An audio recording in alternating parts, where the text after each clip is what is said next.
core for enlightenment ecosystem, making you all manifest the state, space, powers, being, superconsciousness and Kailas of Paramashiva, and making all of us manifest Paramashiva. In a world ravaged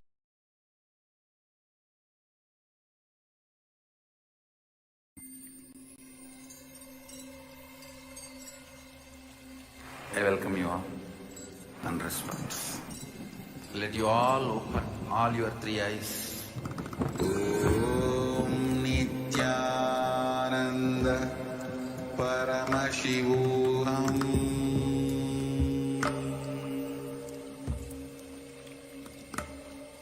Om Nithyananda Paramashivam.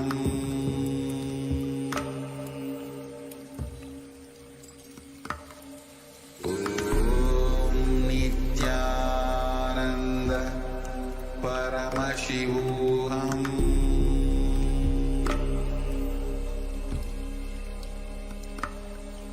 Om Nithyananda Paramashivam. Om Nithyananda Paramashivam.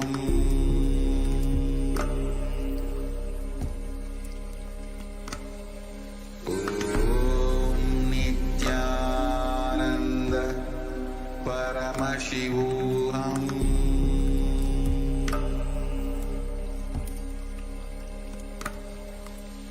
Om Nithyananda Paramashivam.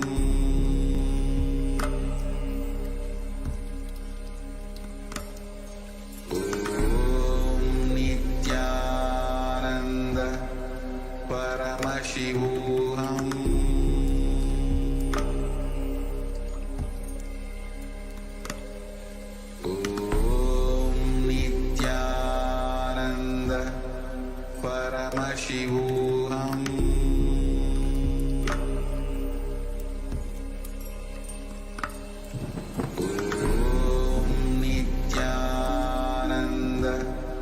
Paramashivam.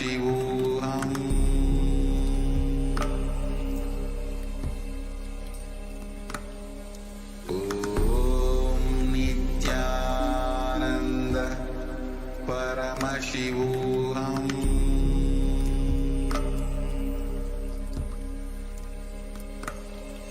Om Nithyananda Paramashivam. Yes, we're back. In the next segment of this program, we're going to be understanding about the time and space continuum. Previously, Swamiji had expanded upon the Kala Tattva. What is the Kala Tattva and what is time? Now, the Supreme Founder of Hinduism, Swamiji, is going to be expanding on the topic of time and space continuum. Like previously, it has all come back to the space of listening, come back to a space of deep restful awareness, move from the space of hearing to listening, so that all the truths being delivered by the Supreme Founder of Hinduism can be imbibed into our being, can become a part of our very cognition. And that can happen only in the space of listening. So please sit straight, your head, neck, and spine in a straight line. Close your eyes. And remember Swamiji in your third eye. Visualize Swamiji sitting there in your third eye as Paramashiva with the 25 heads and 50 hands. In this deep, restful space of awareness, let us now enter into the sattva.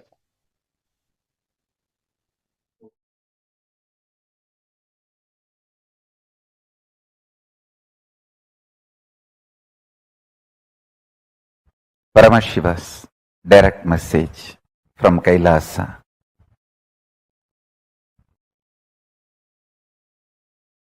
The dimension of Chidabha of the universe, where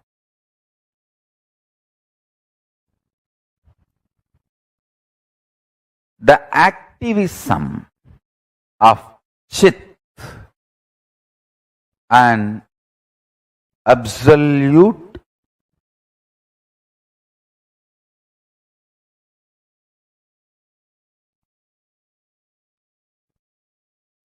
pure existential reality of Chit. Listen, the activism of Chit, we call it as Shakti. Its pure existence of Chit is called Paramapurusha.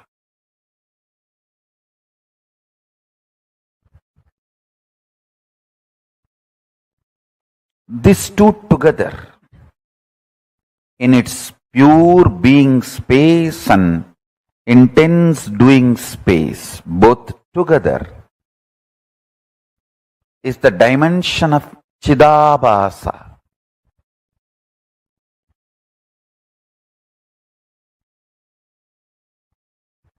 That space of Chidabhasa is the source of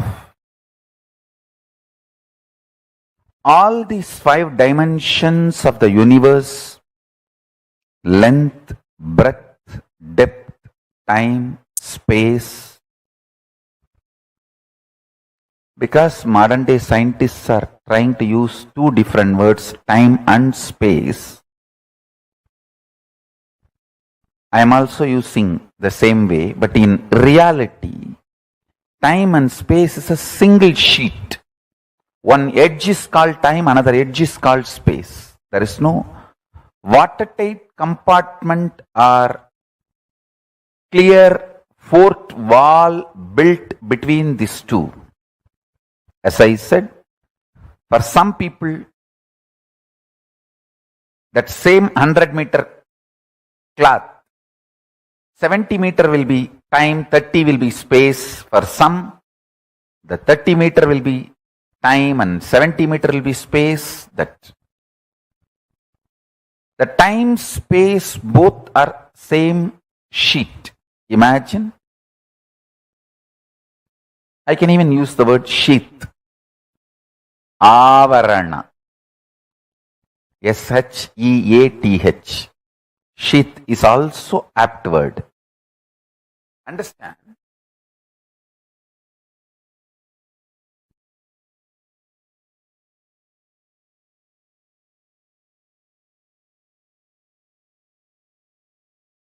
Whether you know it or not, realize it or not, your thought current and your reality is not separated by any wall or any border. What you again and again persistently put in your space starts manifesting in your time. What you again and again and again practice in your time starts manifesting in your space. As I said, this time and space does not have a clear-cut border.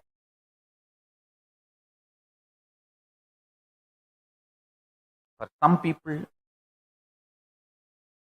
in this time-space continuum, in the time-space dimension, if it's 100-meter, consider it as a 100-meter long cloth. For some people, 70-meter is time and 30-meter is space. For some people, 30-meter is time, 70-meter is space. For some people, even only 2-meter is time and 98-meter is space. For some people, 98-meter is time and 2-meter is space.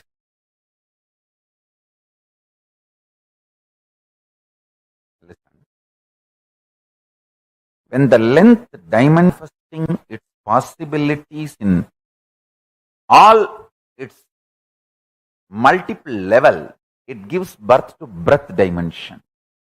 when the length dimension and breadth dimension both starts manifesting all its possibilities in multiple level, it gives birth to depth dimension.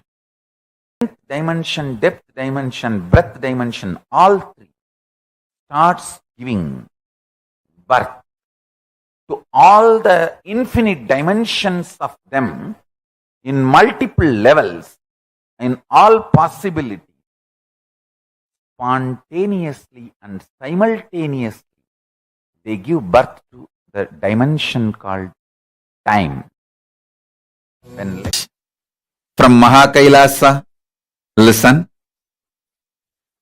Chidambara, the arena of the cosmic dance, is living space. Understand? Modern day scientists, with their human mind, are able to understand about space only now, too little and too late. Understand? They are trying to understand space. Modern day scientists are trying to understand space. What they understood till now, too little and too late. Thousands of years before, Hindus had a clear understanding about what is space. Space is living existence, living entity. I should say closer to consciousness. Space is very closer to consciousness. I'll give you some of the important, powerful cognitions about space. Just if you internalize this, you can use the power of space in your day-to-day life in a very practical way, simple and very practical way. Space is a living entity. It's not emptiness, it's not dead, it is living. Second, it is very close to consciousness. Third, the space you are carrying inside you, where the thoughts manifest, is directly connected to the space where this universe is established. Chidakasa, your conscious inner space, is directly connected to Mahakasa, where this universe is established. The space where this universe is established is directly connected to the space, your inner space where you are established. It means you have absolute ability to influence, inspire,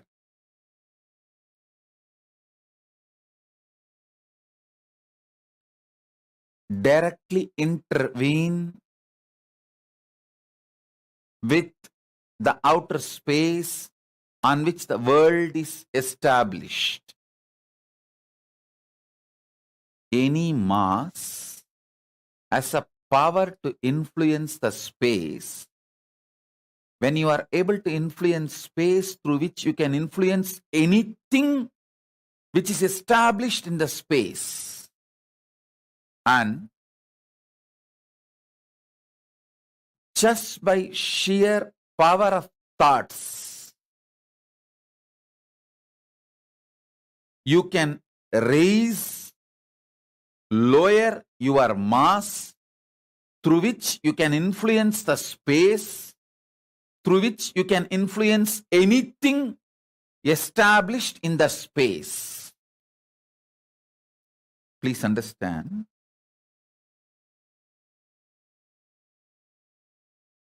When you meditate on cognize something very heavy, higher than your brain can grasp,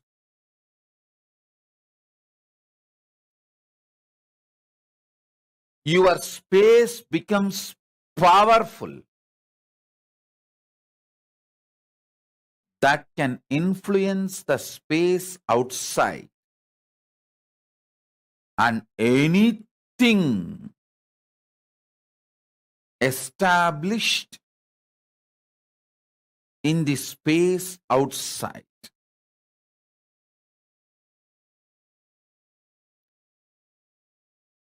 I'll repeat.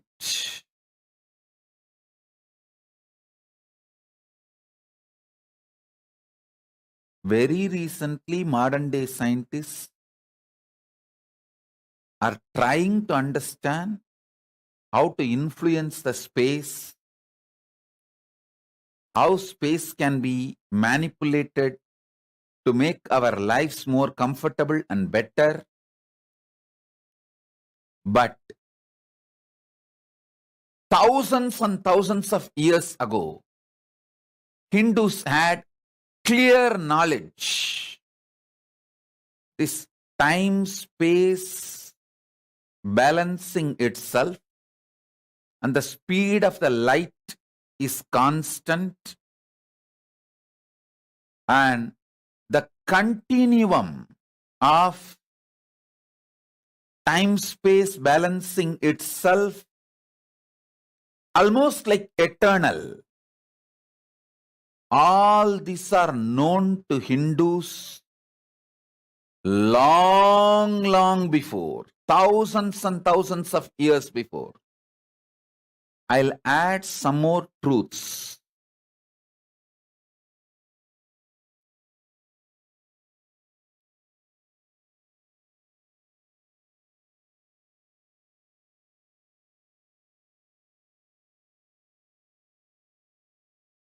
Thoughts can travel using space as medium.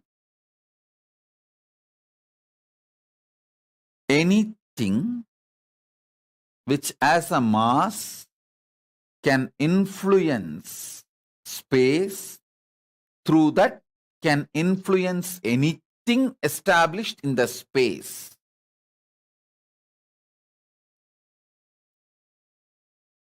Let me be more clear and straight.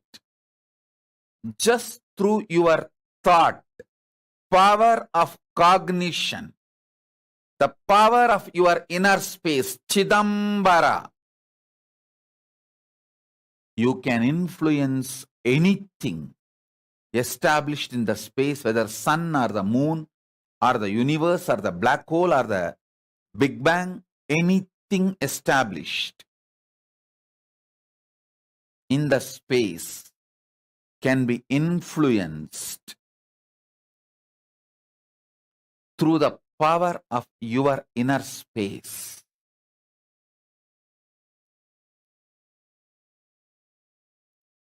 Contemplate on this.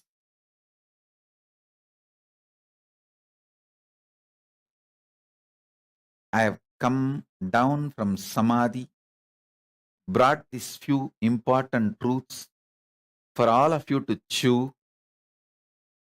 Internalize this. Let's understand this concept, Kevala. Whenever you relate with the past connections, when you work with the past relationships, the time pulls you into that space because of the time-space continuum. See, a being which understands it is alone, Kevala, is a base material, raw material, where extraordinary powers, experiences, and enlightenment itself can flower. But once your inner space experiences the past times,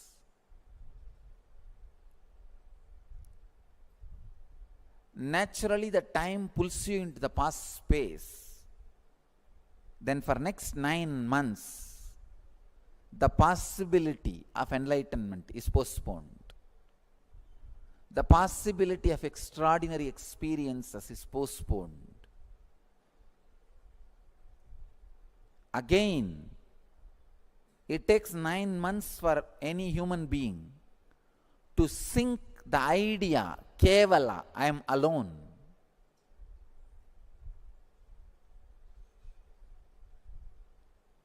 The first lesson kids should be taught in our schools is they are orphans. Understand? First lesson a child should learn is there is nobody. He came alone.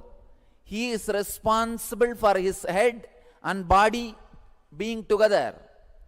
He is responsible for his hand hanging in his body. He is responsible for his leg connected to his body.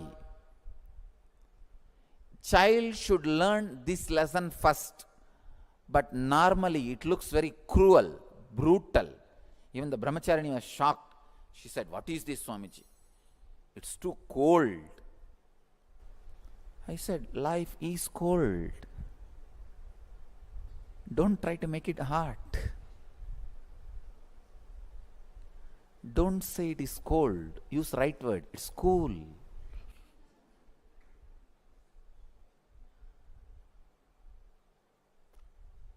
Child should know neither the father nor the mother or the relatives are going to be in his or her frequency. His or her frequency is going to be independently intelligent. Please understand, it is not going to be the extension of the parents' intelligence.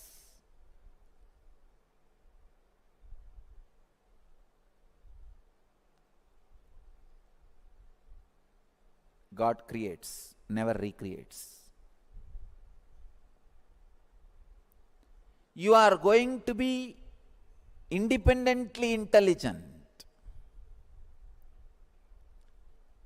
Unfortunately, this time-space continuum keeps you constantly as the extension of the elders' intelligence. I have seen this kind of mental setup, this kind of people. They will never be productive. They will be such a lazy people, even in their personal life. I am seeing all over the world this kind of, all kinds of specimens I am seeing. This kind of people, they will be such a lazy, such a unproductive people. They can't do anything else except criticizing. They live in Kali Yuga. They live in Kali Yuga. That's the worst state to be in. If you understand, still Dharma is alive. Still Dharma is prevalent. Still, that is the way the cosmos is functioning. Cosmos has not changed the way because the time has passed. No. When you understand that, suddenly you will see your inner space will become Satya Yuga. You will start attracting friends, things, everything of the same energy, same consciousness, same Satya Yuga space. The third technique, understand, first technique is Shakti to change whatever you can. Second is Buddhi to accept whatever you can't. Third, it's important thing, Yukti. Yukti means clarity. Clarity. How much you change or accept, this whole thing is a one more dream. Understand? The ultimate step in Vedanta, or I can say ultimate truth in a simple words. Whether you accept or change, how much you accept or how much you change, the whole thing is a changing dream. There is no scale. The whole thing is changing dream. Now I am putting the whole thing in one word. You don't need to struggle at all. This is I can say, ultimate truth. What we call Zen or Advaita. The ultimate truth. However you change, the whole thing is a constant changing dream. If you understand this truth, how much you change, the whole thing is constantly changing dream. Suddenly you will see you are unclutched. You have a tremendous relaxation inside you. People ask me, if everything is changing dream, then I can do whatever I want. Please understand. If you internalize the truth, everything is a changing dream, you will not be able to do whatever you want. You will do whatever cosmos wants you. You will not be able to do whatever you want. Because the moment you understand this truth, the tremendous inner healing will start happening. The struggle or the suffering will come to an end. One glimpse, whatever is happening is a changing dream. It is constantly changing. Your ideas are changing. Your ideas about changing is changing. Your ideas about transformation is changing. Your ideas about problem is changing.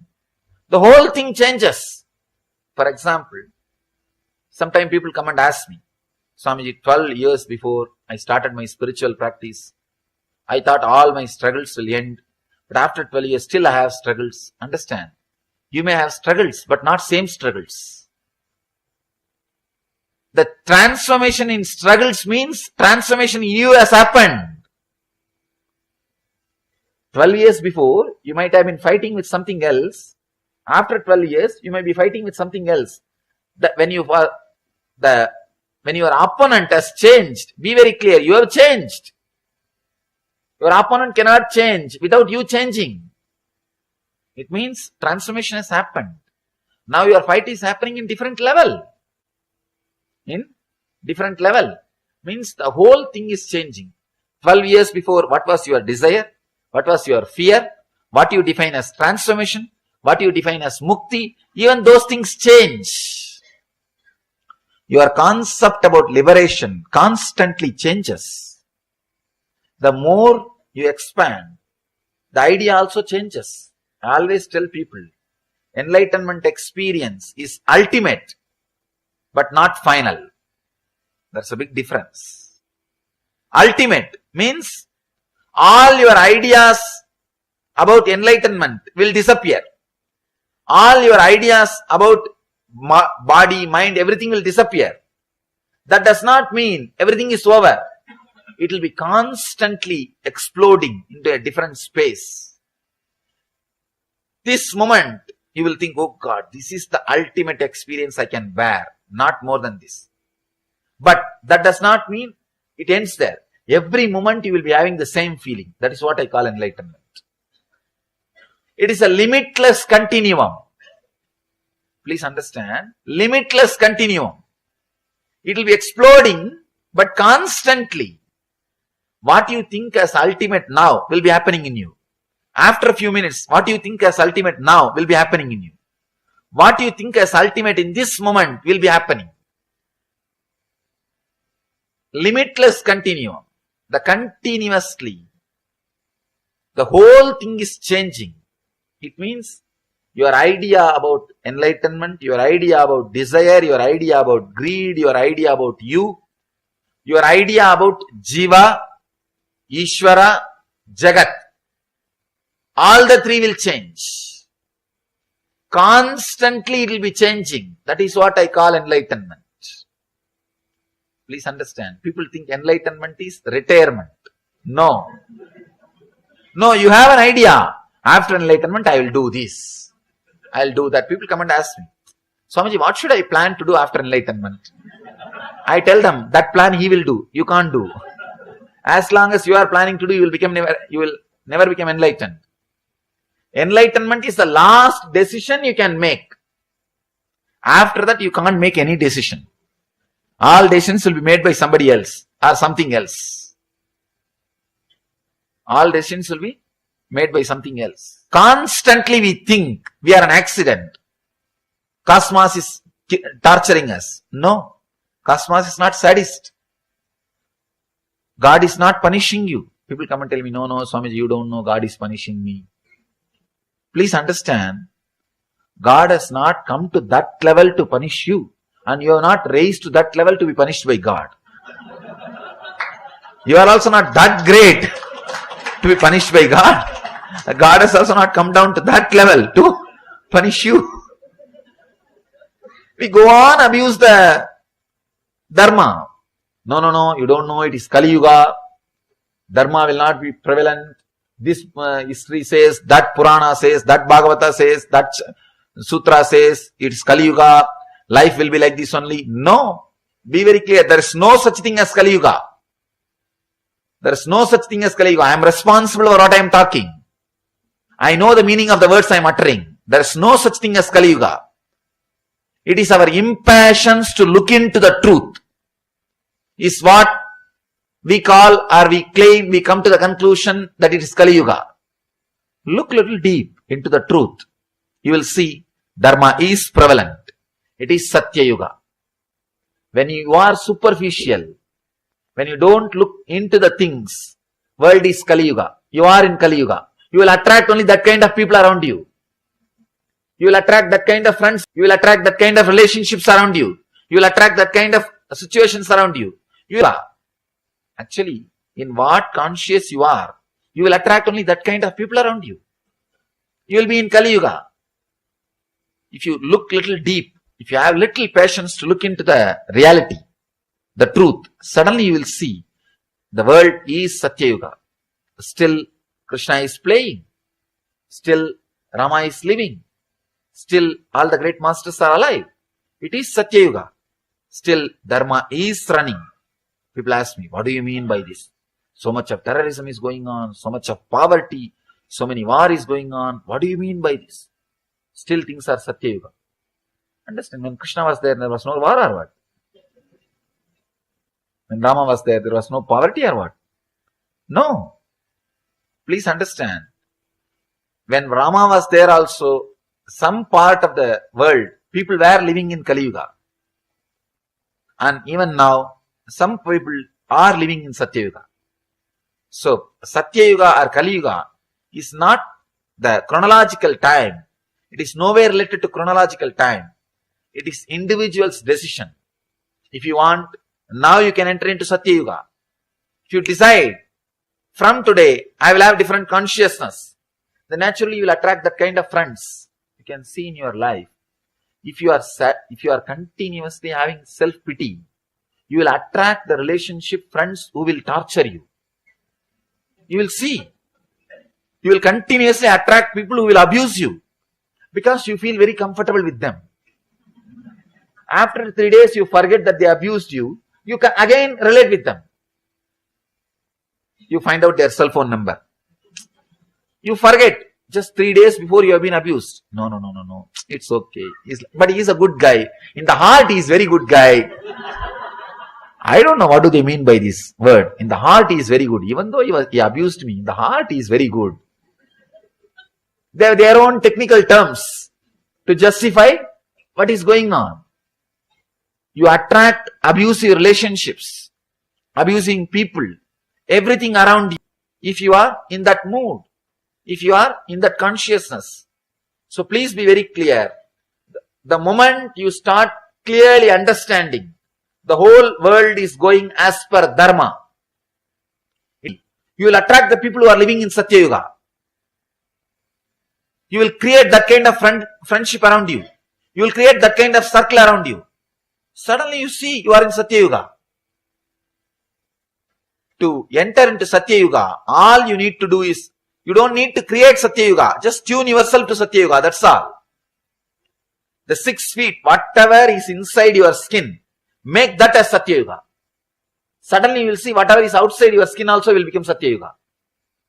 Nothing else need to be done. You don't need to make the whole world, you don't need to create stages in every city and go and talk about Satya Yuga. Let the whole world become should become Satya Yuga, then only then I will enter into Satya Yuga. No. No. Just change your inner space into Satya Yuga. Suddenly you will see, you will attract that kind of friends. Suddenly that kind of books will reach you. That kind of DVDs will reach you. That kind of websites will reach you. That kind of newspaper will reach you. That kind of things will reach you. All other things will become, you will lose interest. Suddenly you will lose interest in all other things. In my whole life, I never went to cinema theater even once. People ask me, I studied in college. I studied diploma. People ask me, even in college, how did you manage, Swamiji? I said, somehow, I never felt that was part of my life. I'm not old person who lived 60 years ago, long before. I'm just 31. This generation. But that was never part of my life. People ask me, it is impossible. Without being influenced by cinema and TV, how can somebody be alive? I said, somehow, this is the way I am. They say, no, you are extraordinary, you are enlightened.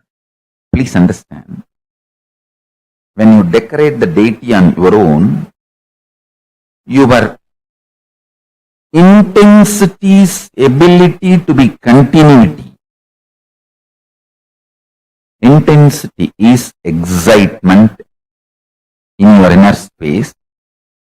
Continuity is ability to keep that excitement as visualization till it becomes a reality. Please understand, these are some of the ultimate cosmic principles.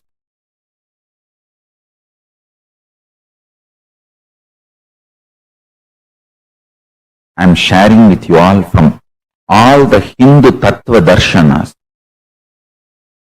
So listen carefully. This is the quote. Listen.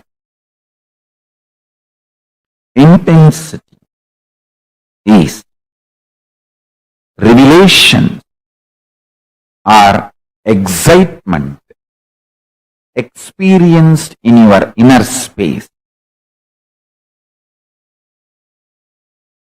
Continuity is ability to retain that excitement, revelation, intensity through visualization till it becomes reality in the physical manifestation. Is continuity. Understand? Doing puja, making garland for deity, doing decoration, all this creates an amazing fertile ground in your inner space. I tell you, I have done it in my life, multiple births. Life is not between one birth and one death. It's multiple births and deaths. I have done this in my multiple births and deaths. That's why I am telling you.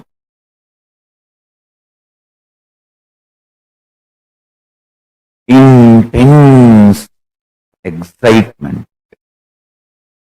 when it is added with the creativity,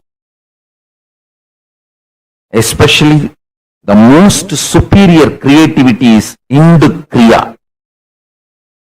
Kriyas of Hinduism is the most superior creativity. See my Gurukul kids, just by decorating deities they manifest powers. Because intensity of the inner world starts manifesting as continuity of the outer world. Listen. Intensity of the inner world starts manifesting as the continuity of the outer world just through decorating the deity. If you are a millionaire, want to become billionaire, I guarantee start a temple, start spending at least half an hour to 1 hour physically working on the temple. Tie dhoti, sari, put jewels.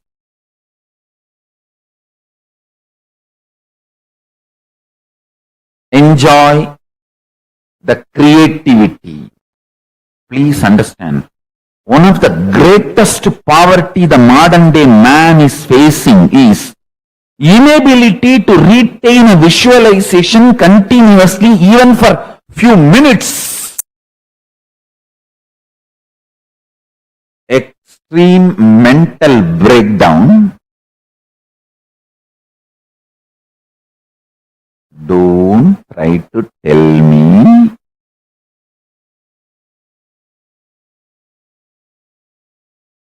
entertainment industry is full of creativity. No. Entertainment industry is full of copying, replicating, duplicating, not creativity. Creativity is less than 0.5%. Creativity, I am defining, creativity is ability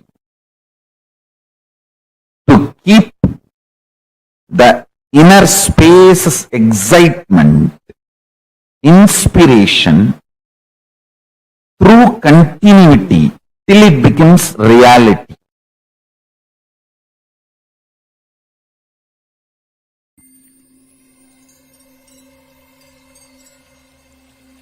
I welcome you all with my love and respect. Let you all open all your three eyes. Om Nithyananda Paramashivam.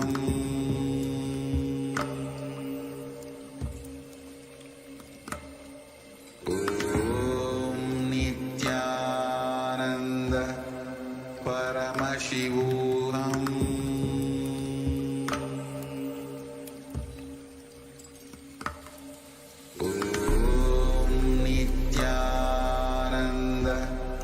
Paramashivam.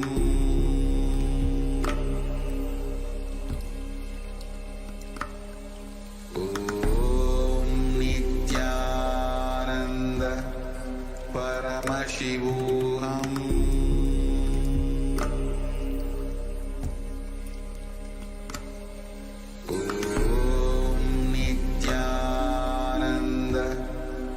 Paramashivam.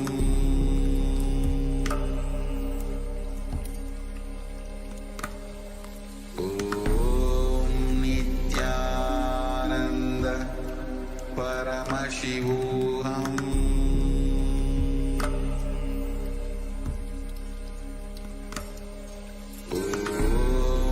Nithyananda Paramashivam.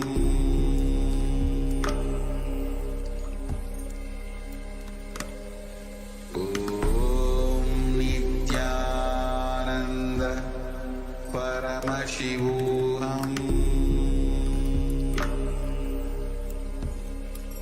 Om Nithyananda Paramashivam. Om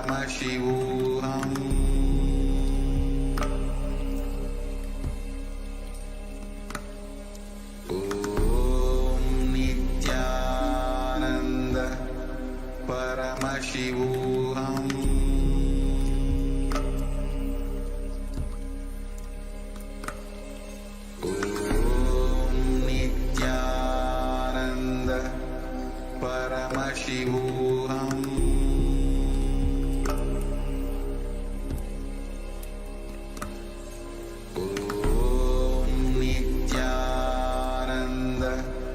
Paramashivam.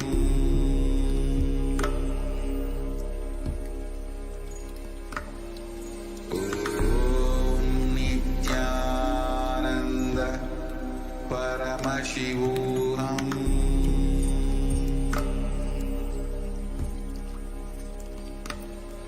ॐ नित्यानन्द परमशिवोऽहम्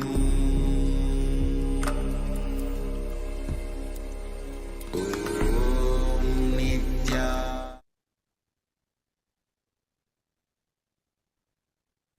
Hello everyone, we're back beautifully in this previous set of satsangs.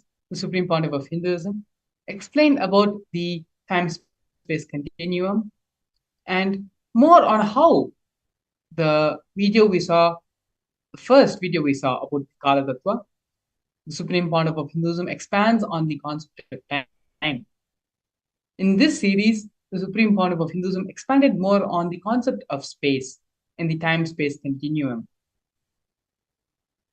The Supreme Pontiff of Hinduism, Swamiji, expanded that while the Puranas, the Sutras, and there are so many scriptural references which claim that we are in Kali Yuga right now, it is we who decide what yuga, what time, what space we live in. It is our inner space. What space we are living in our inner space that decides what yuga we are living in, what time we are living in. If we decide to be in Satyuga, if we ourselves are in Satyuga and align everything within our body frame to be in the Satyuga, then our external world will reflect and change and become Satyuga. We start attracting people who are also living in Satyuga. But if we are living in Kali Yuga, in confusion, in delusion, in unconsciousness, then that is the kind of people, kind of community we are going to attract towards ourselves. Beautifully, Swamiji explained that time and space are not two separate things. One contributes to the other, and they are a byproduct of each other's existence. When you are in a space of deeper slow awareness, space of the higher and higher time zones, that is reality you are in, that is the reality you start living in, you start manifesting in. In the next series and set of satsangs, we're going to be watching the Supreme Pontiff of Hinduism decoding exactly what is time and how we can liberate ourselves from the societal conditionings and societal understandings of time which have been put into us from our young age. Swamiji also explained how it is our space which decides the reality we are going to be living. Time and space are not two separate entities, two separate functions. Both are intertwined and work together. So now, let us enter into the next series, next segment of today's program, which is understanding and decoding.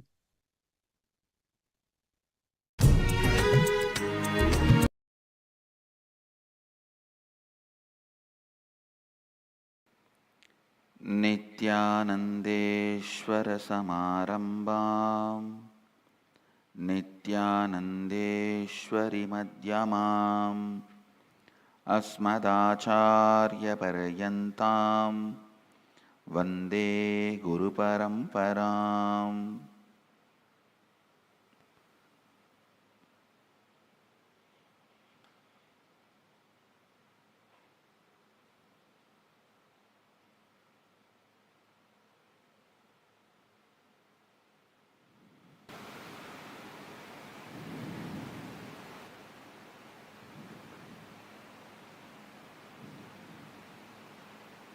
I welcome all of you with my love and respects.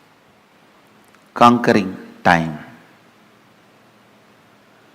First, few basic understandings, few basic truths.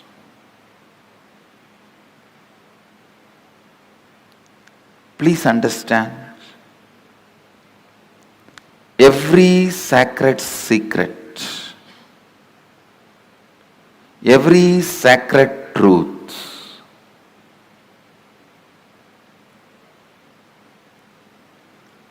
I am uttering,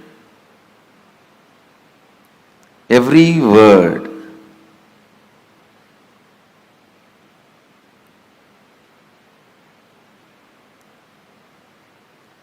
need to be internalized and internalized.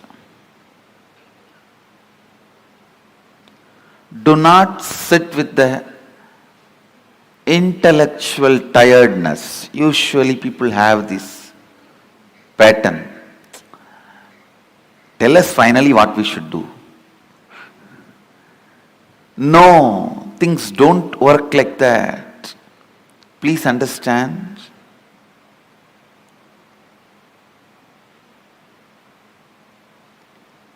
Every word I am uttering matters. I'll give you a small example from my own life.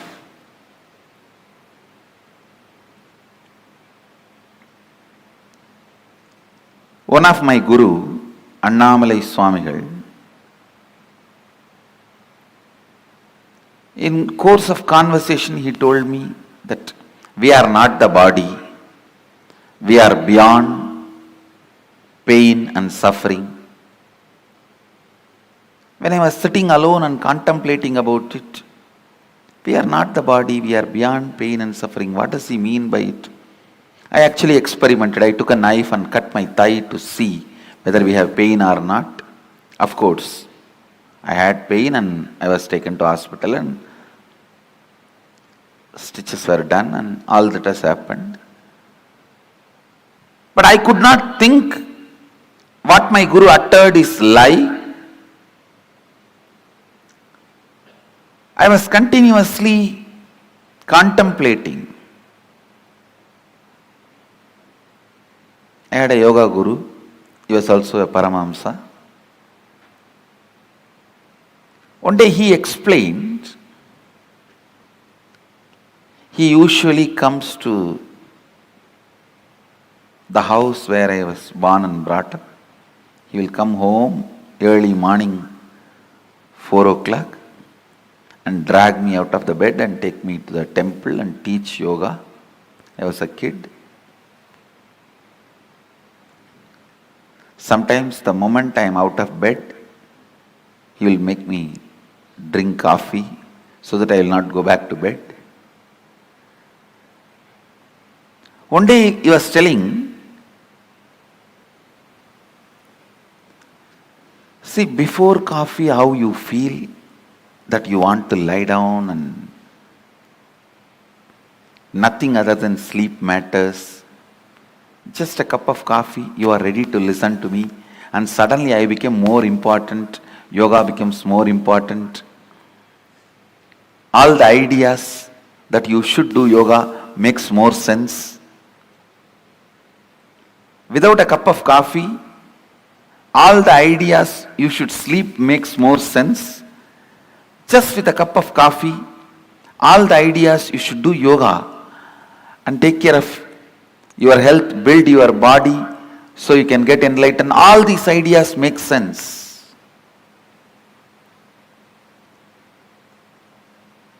He made a very important statement which I want to translate in English for all of you. He said, the physiological, psychological, neurological effect on you is not you. Please understand. One guru made a statement, you are not the body. The other guru made a statement, the physiological, psychological, neurological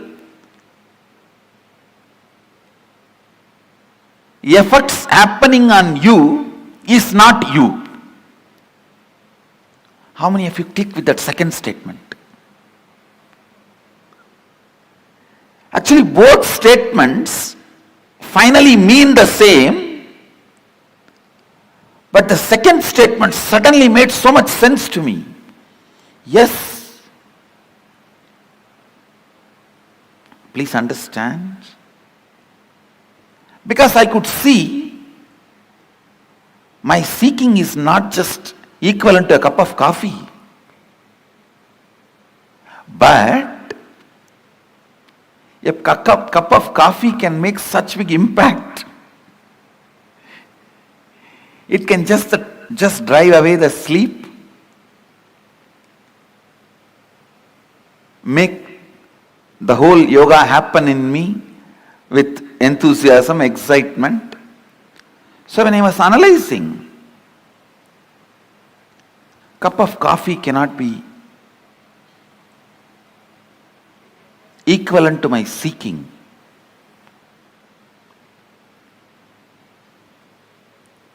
Or equivalent to me.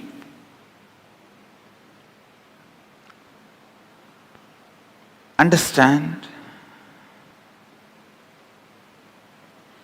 The idea he conveyed to me, my yoga guru, is whether you have the feeling sleeping is more important, that is my first priority, I don't care about anything else, or you feel no, after a cup of coffee, the thought current, no, I have to be doing, this has to be done for my enlightenment, for my growth.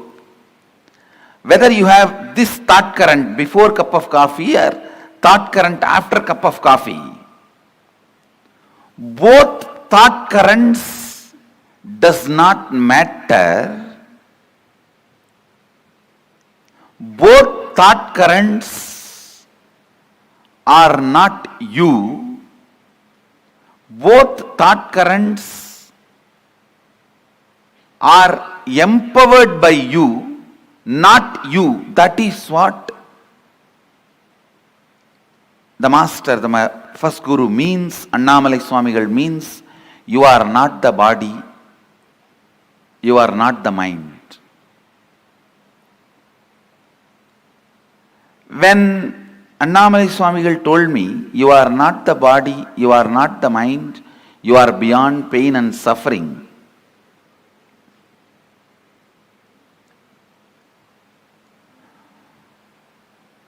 the statement did not make sense for me. But when my yoga guru explained,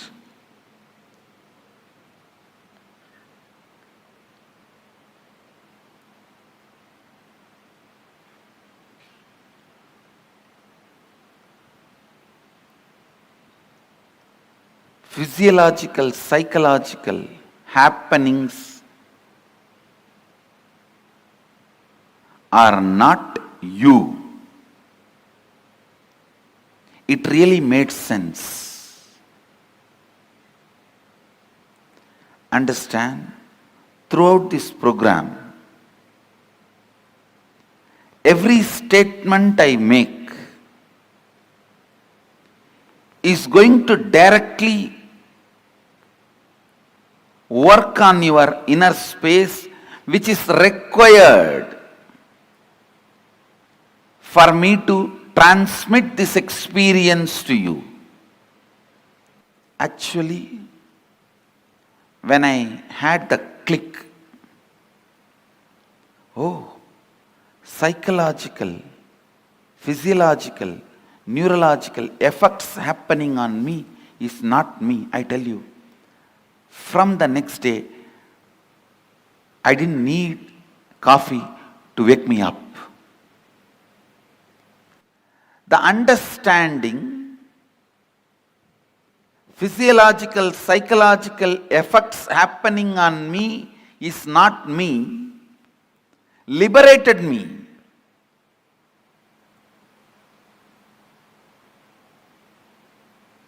Not only from coffee, after that, never ever I understand something called low mood or depression or not feeling well or stressed. I tell you, all these words are really strange. Still I am not able to comprehend those words. When people come and tell me, I really feel bad for them, but I feel, oh God, I'm not able to grasp what they mean by this word. All those words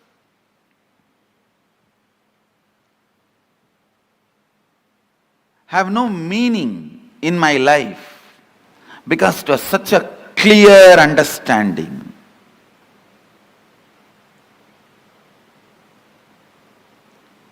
Now sit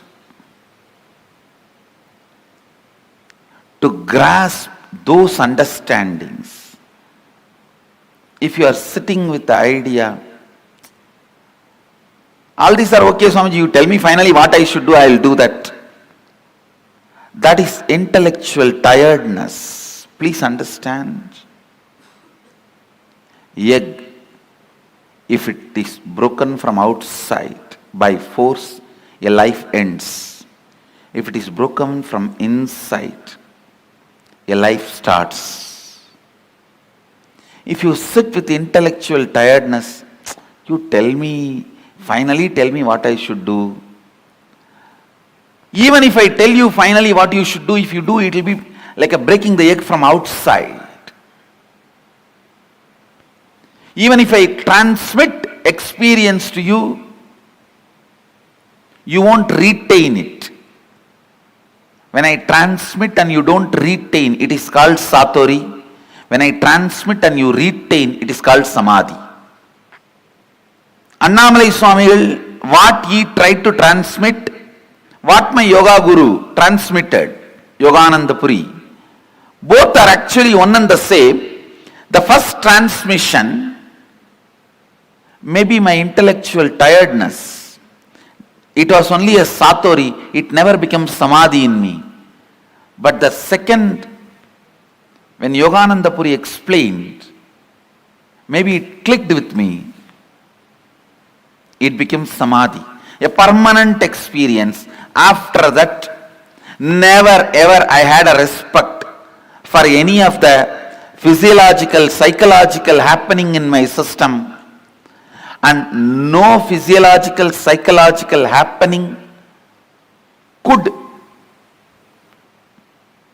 have any say on my system. Please be in the space of internalizing every truth I am going to share with you.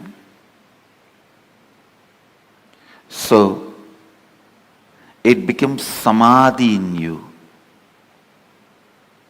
The permanent transformation in you. It becomes eternal understanding in you. We are going to have a special meditation process end of the sessions today and tomorrow. But that does not mean that is the essence of the session. Now you don't need to be receiving. Every word I am uttering is a process. Please understand, because the subject is so subtle.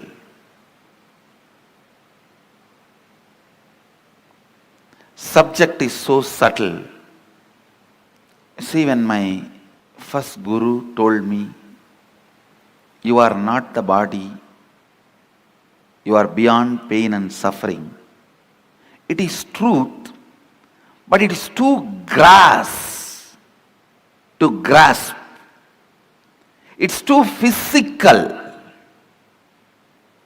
But when my yoga guru told me,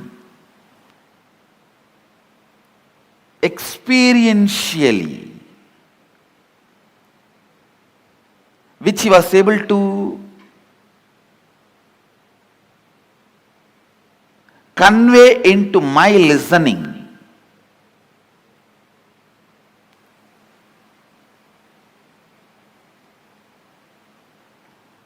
the psychological, physiological, neurological effects are happenings in you is not you.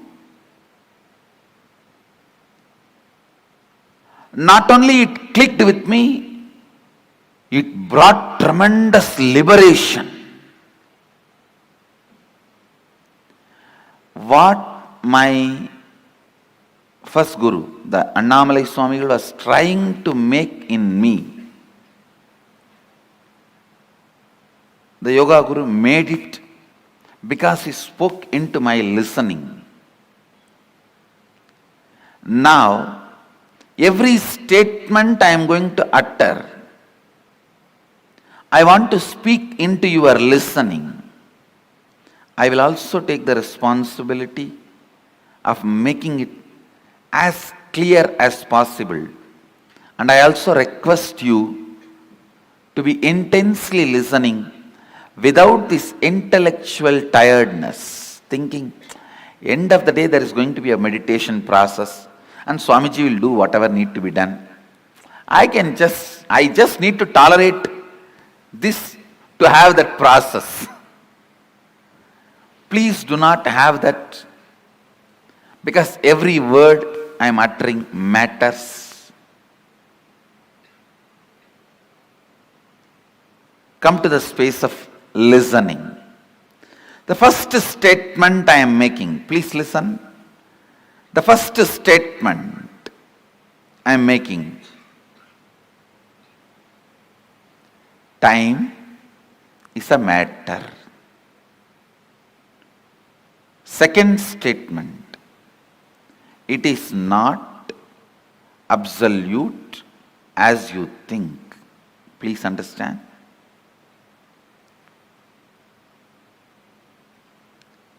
Now I will make these statements into your experience.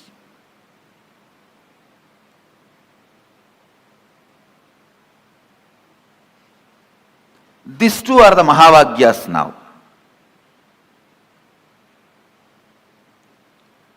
When you perceive this world through this body, you can never doubt the authenticity of this body or the authority of this body. But when you are perceiving the dream world through the dream body, this body does not have authority over you. Please understand. When you are perceiving dreams with the dream body, this body does not have authority over you. Same way, when you are perceiving this world through this body, the dream body does not have authority over you. When you understand there is a body which has authority over you at some time, does not have authority over you in some other time, you can understand this body also has authority over you sometime, does not have a right over you in some other time. Listen. As long as you perceive this world through this body, you think this has authority over you. You can't understand a space without this body.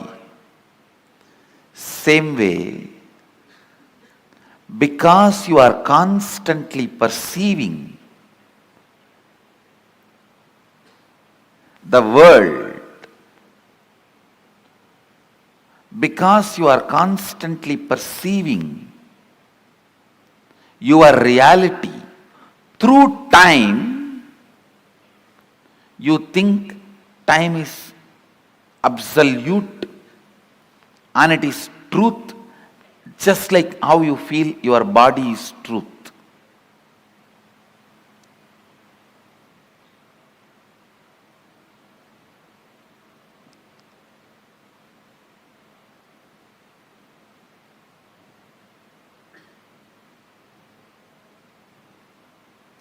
Listen.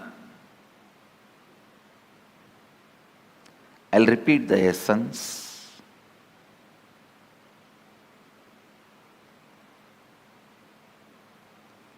When perceive this world,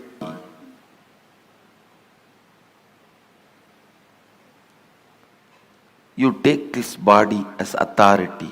Sometimes you question this reality, but not this body. When you are so busy in doing business with currency, you forget to question the authority of the currency. That itself is a myth. When you are doing business using diamonds, you forget to question the authority of the diamond. You are so busy in giving 100, taking 50, giving 200, taking 400. You forget the diamond itself is not something precious, or it does not have an authority other than created demand. Please understand,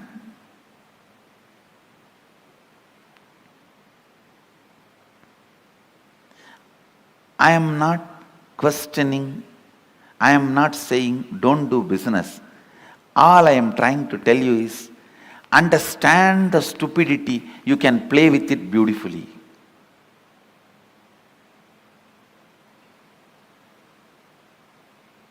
The moment I understood, it clicked with my system that physiological, psychological effects on me is not me. So much liberation,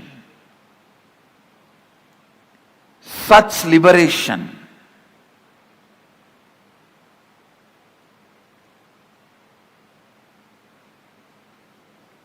Such a beautiful space.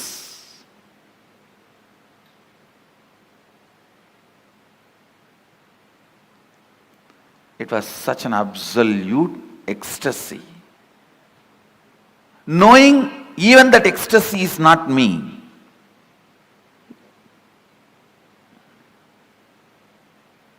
When you know even the joy happening in you is not you, the joy stays with you permanently. All joys disappear the moment you try to grab them. The first truth, time is a matter.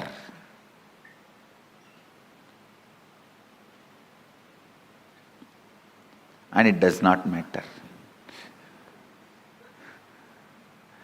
Time is a matter and it does not matter.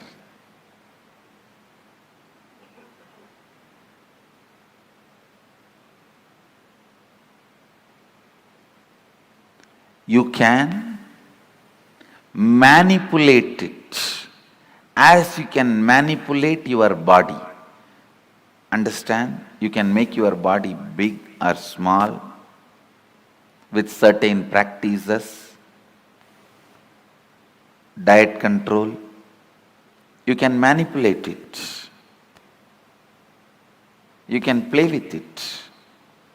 Same way, you can play with time. You can play with time.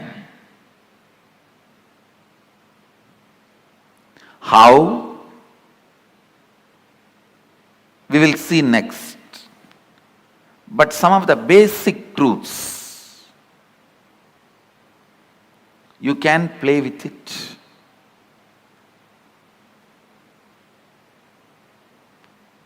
I'll try to share with you all a conversation I had with Arunagiri Yogeshwara. It's too personal and intimate, but I think I have to share so that you will understand the concept of time as Mahadeva explains in Agamas.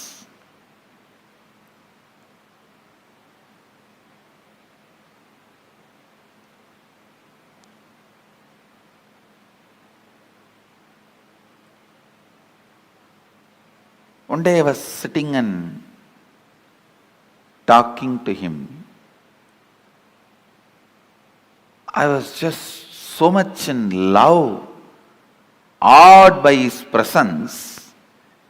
It will always be for spending time I will be talking. There is nothing serious about what I am talking to him. That is why how much ever I try, I am not able to recount or recall everything I heard from him. Very less only I am able to recall, because all the time I was only odd and just I want to spend time with him. That was the purpose. So talking is only secondary. I was talking so that he will not get up and go. To make him sit, I have to talk. Listen carefully. The conversation was about time and space.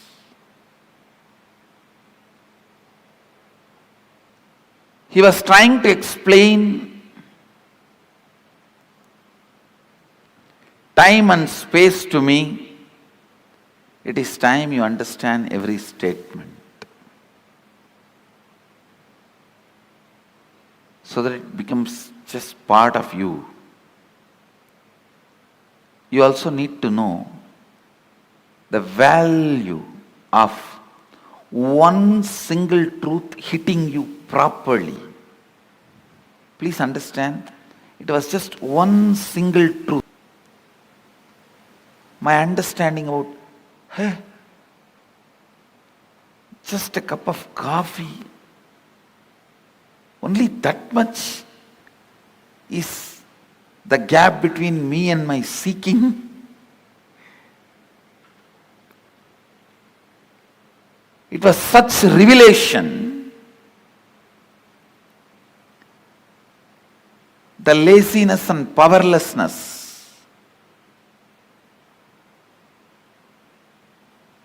and the powerfulness of coffee.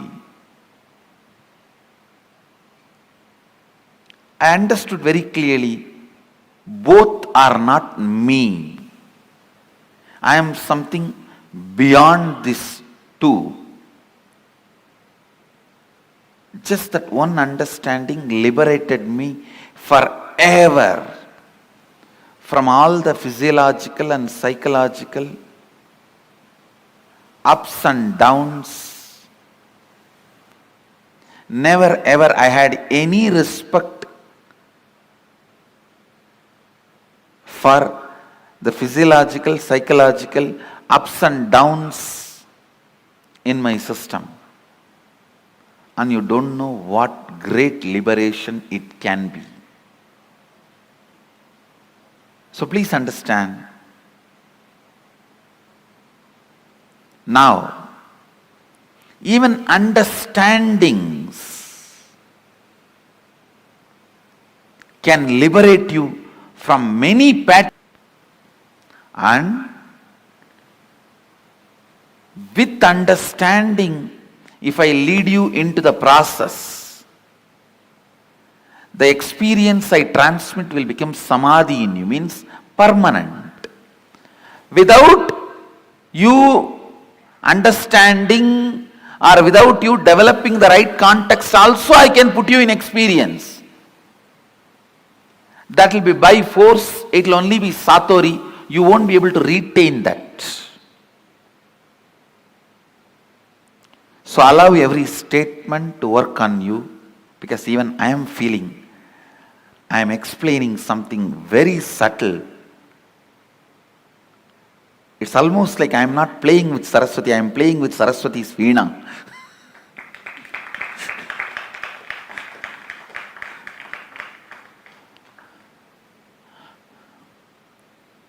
Listen to this conversation I had with Arunagiri Yogeshwara, because this is going to give you a very important click understanding about time.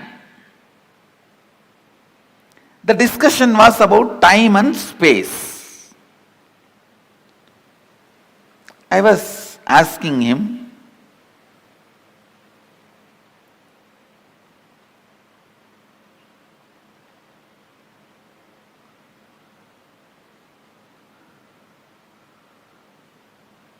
some questions about Kala Bhairava. That is the way the conversation started, and he was trying to explain the time and the effect of time on our system and our understanding. Naturally, I could not grasp everything immediately. So the conversation boiled down to, he was trying to explain to me,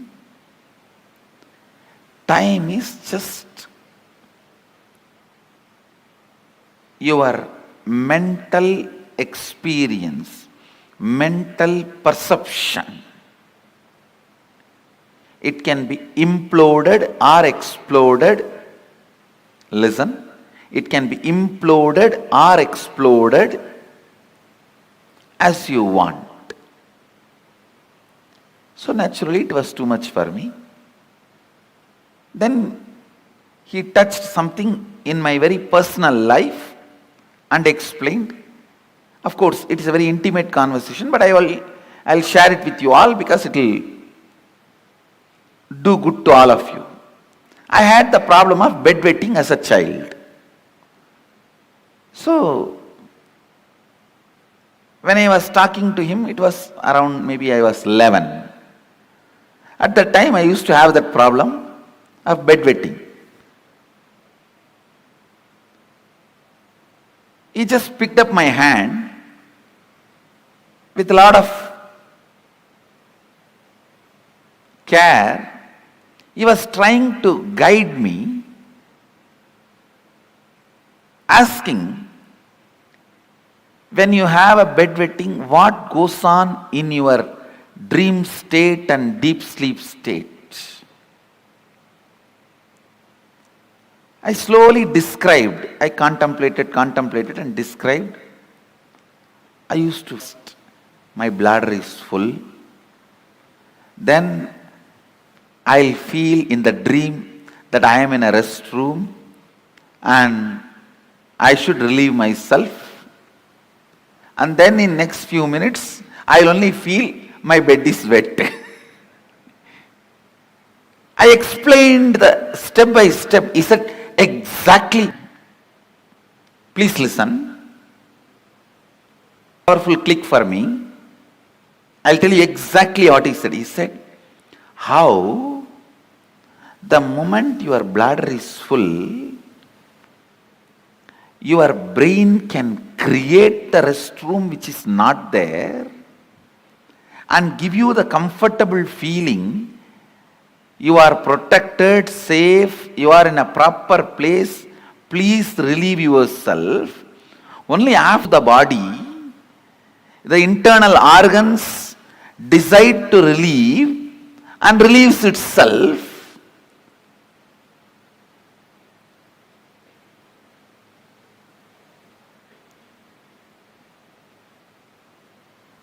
The pressure inside you to perceive something, to have some experience, creates the concept of time and gives you various experiences. Pressure inside you, that bladder is full, creates the restroom ambience in your brain, which is actually not there, but gives you a comfortable feeling, you can relieve yourself. Same way, desire to have certain experiences, that pressure inside you creates time which is not there and gives you various experiences. I'll try to convey much deeper the same truth further. Now you understand this much. The whole idea of time is your will and decision. I can give you 100 example. When you are sitting with somebody whom you like or doing something which you like, your passion, you don't know how the time passes. Time gives you a different experience about you, about life, about world. But when you are sitting with somebody whom you don't like, or when you are doing something about which you are forced, time gives you different experience about yourself, world and life. This one small example I have seen in my own life. Morning 5 o'clock, early morning 5 o'clock to night 11 o'clock, I'll be sitting with Arunagiri Yogeshwara. I don't know how the sun rises and sun sets, but at night, few hours when I need to be in the house, away from him, I'll move the clock 10 times, thinking that it is not moving, it has stopped.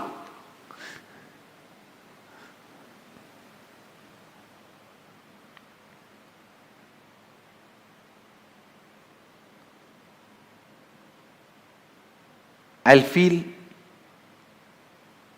why the nights are so long. Time is slow when you wait. Time is fast when you are late. Time is deadly when you are sad. Time is short when you are happy. Time is endless when you are in pain. Time is long when you feel bored. Every time, time is determined by your feelings and psychological conditions, not by clocks. So learn to have nice time always.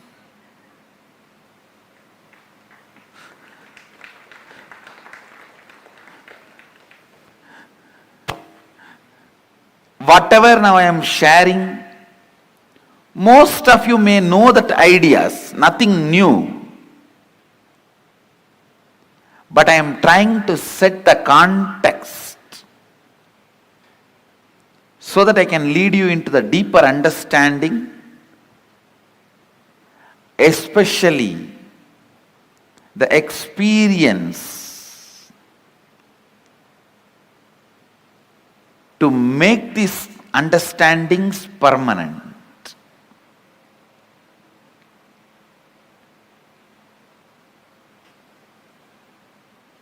Time is a matter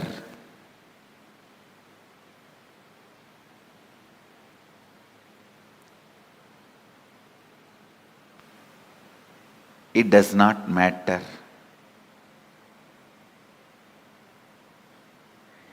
It can be manipulated as you want.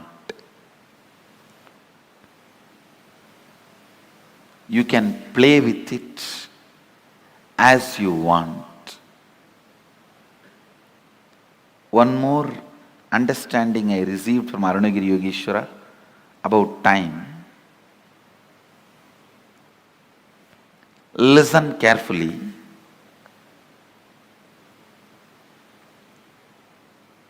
The whole life is just a vast canvas.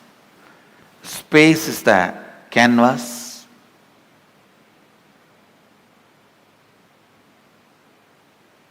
Imagine 200-mile length canvas on which lot of paintings are there. The paintings which you already perceived is called past. The painting you are perceiving is present. The painting you are going to perceive is future.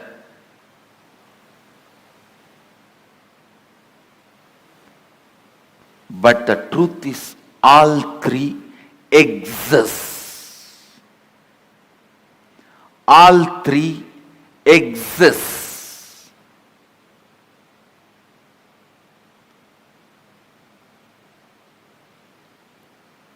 Next statement I am making. Please listen. First statement I am making.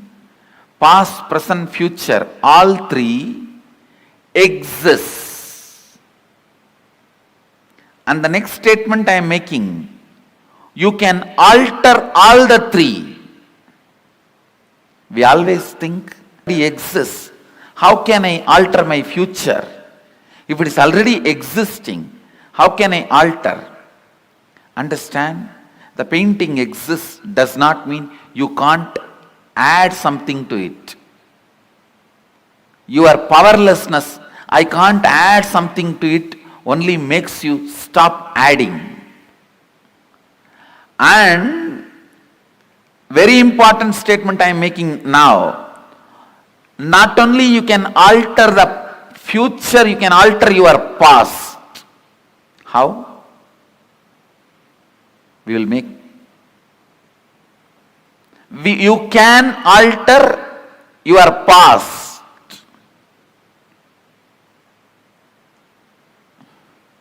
You may think, this is too much. How? We will see after the meal break. I'll give you clear experiential understanding about these 4-5 statements I made. During this meal break, go on, chew these statements along with your food. 1, time is a matter, it does not matter. 2, your psychological ups and downs, physiological ups and downs are not you. Next, your past, present, future exists now. Next, it exists now does not mean you are bound by it. You can alter not only your future, even your past. Let's gather for next session. Thank you. Be blissful.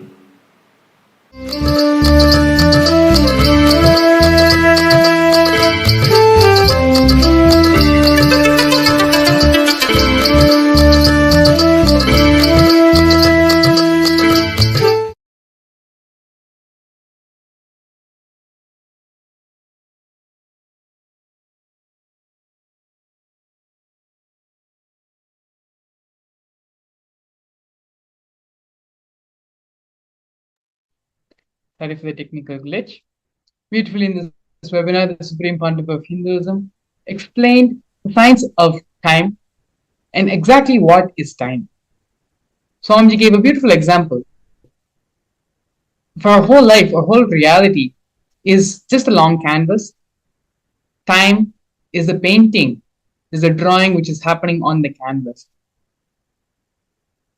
Everything which we are perceiving, all our experiences, everything which we are seeing, what we claim as the reality which is happening around us, all of it is nothing but time, nothing but matter, which is created by us, can also be destroyed by us, and can be manipulated and transformed into any other form of matter, into any way we want it to be.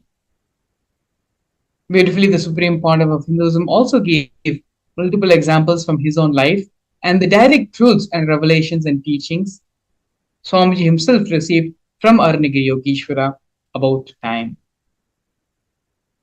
Time is a subjective reality. It does not exist as objective for everyone. When we are happy, time is short. When we are in sorrow and pain, time never seems to end. When you understand these fundamental cognitions and fundamental truths which Swamiji revealed about time, then you'll simply know how to use time to manifest what you want in your reality, what you want to manifest in your life. Attending the Paramashivam program will help you and bless you Swamiji will bless you with the power, the intelligence, and the knowledge and experience to make time as one of the toolkits to manifest whatever you want in your life. So, without further ado, please go ahead and the QR code and the link to the Paramashivam registration website is being projected below. The program which Paramashivam can offer you, what it can provide to you, what it can contribute to your life is invaluable. No matter how much ever we talk about it, the benefits and the different things which you will be learning in the program, it will not equate to the experience which you will receive from the Supreme Bond of Hinduism during the program. So without further ado, please go ahead and take the next couple of minutes to register yourself for the Paramashivam program. And with this, we're going to be entering the next segment of today's program, followed by the Bhava Samadhi Darshan of the Supreme Pandav of Hinduism in the Virabhadra Bhava Samadhi Darshan. So with this, we are now going to go for a break and join later in the next session. Thank you, Nithyananda.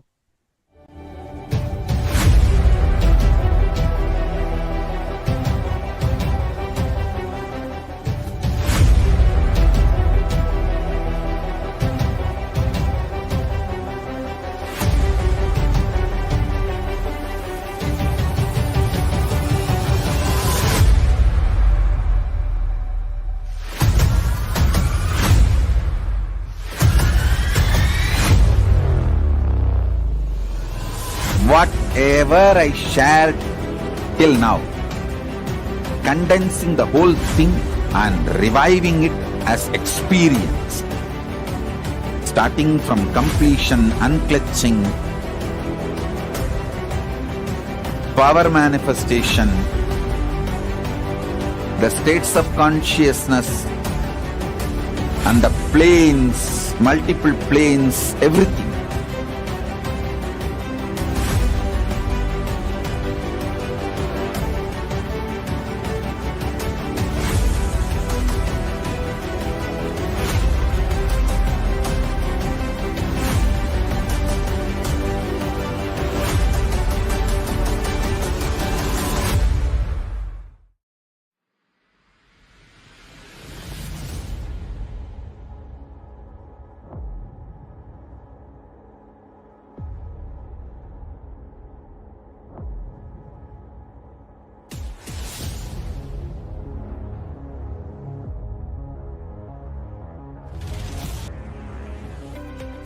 Anything presented to prove you are not Paramashiva is illegitimate. Decide this. This is super determinism. Understand?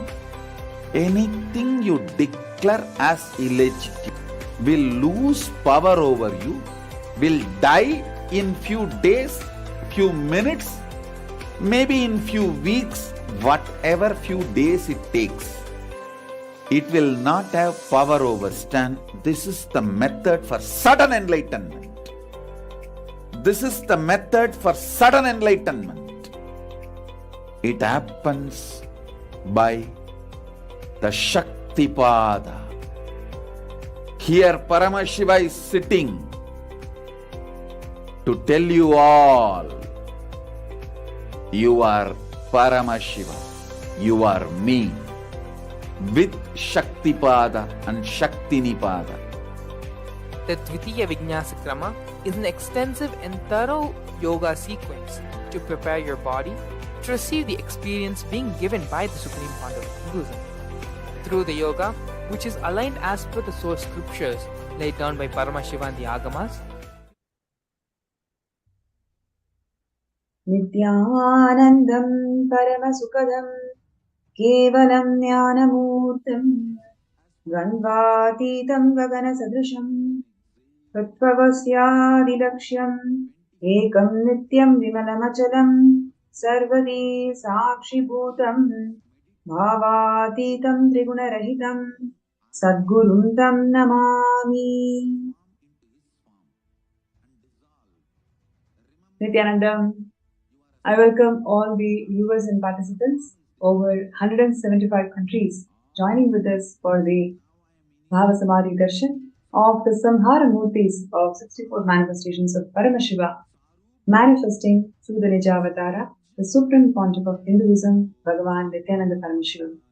And we are going to be having yet another exciting segment today with amazing guest speakers who are here to share their life journey. And their life journeys are something so much profound. We can see the impact of the Supreme Pontiff of Hinduism's teachings, his initiations and blessings, how it can influence in the individual level and in the community level. And today's segment is going to be about women empowerment. Yes. So you may think, yes, I've heard this before. I think I have heard a lot of shows about women empowerment. Yes, you may have heard about it. But today's segment is going to cover and unleash some of the very interesting facts on how Hindu feminism is far more advanced and powerful, and how Swamiji has empowered and taken this aspect of Hindu feminism and advanced so many milestones of Kailasa forward over the last 30 years. So, coming back to the state of affairs today, women has been a long-standing backbone of the entire society. But if you take the women in the current society today, there is a lot of inequality, oppression, gender justice, and also sexual violence and physical violence that is being encountered by women. Almost, we can say, 1 in every 3 women has encountered this sort of oppression and gender violence every day. So, though we may feel that, okay, I am in 2023, so many things are advanced, and people are progressive, and that's what we would expect it to.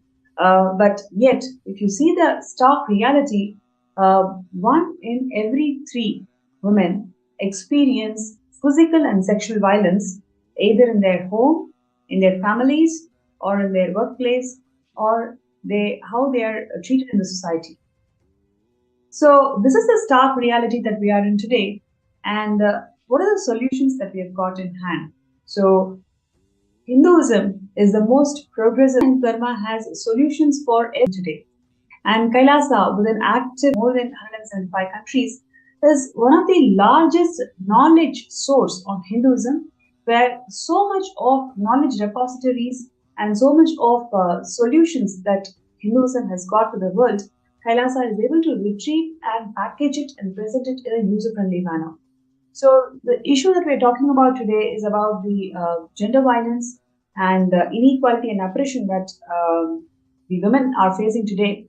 Kailasa has time-tested solutions just by empowering women with the right understanding of feminism.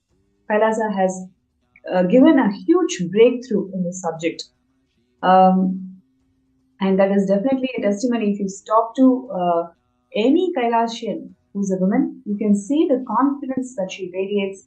You can see the context that she holds. It's mainly because the way the Supreme Pontiff of Hinduism, Swamiji, has enhanced and empowered the right knowledge about Hinduism and feminism. If you take today's feminism, most of it is all about competing with the other gender. It is never complementary, or it is never making femininity as something unique and something contributing and something extremely advanced. Just with the power of femininity in each of us, whether it is a man or a female, everybody has got that component of feminine consciousness. With the completion of that feminine consciousness, man attains his highest possibility. Giving that right perspective of what is femininity and how it is unique, and how by awakening this component in each of us, it can lead to ultimate enlightenment. This perspective is definitely not there. It's definitely not taught in today's feminism. And that is exactly how Swamiji has enabled and empowered all the women in Kailasa and the Hindu women today to attain their peak possibilities in life. And in Hinduism, Swamiji beautifully shares that feminism is not about conquering men. It is about strengthening the whole universe. In Hinduism, feminism is not about fighting with men or conquering men or fighting for an equal status as men. I'm sure so many of you can connect to this very interesting statement that Swamiji has given, because that is exactly how people feels about feminism, right? If you connect with any of the feminism debates or any of the feminists or activists, mostly the whole subject is around conquering men or competing with men. It is never about empowering the whole universe. And what Swamiji shares is women has their own unique place. We call women as Parashakti, manifestation of Parashakti, and all the women around the world, empower yourself with the spiritual strength and realize your uniqueness and contribute to the world. So, the right introduction, giving the right introduction to you, literally gives the very genesis of your identity. It empowers you with the right genesis of the identity. It empowers you to define who you are. And from that space, any action, any reaction, auspiciousness. And we'll take a look at a small video where Swamiji defines Hindu feminism.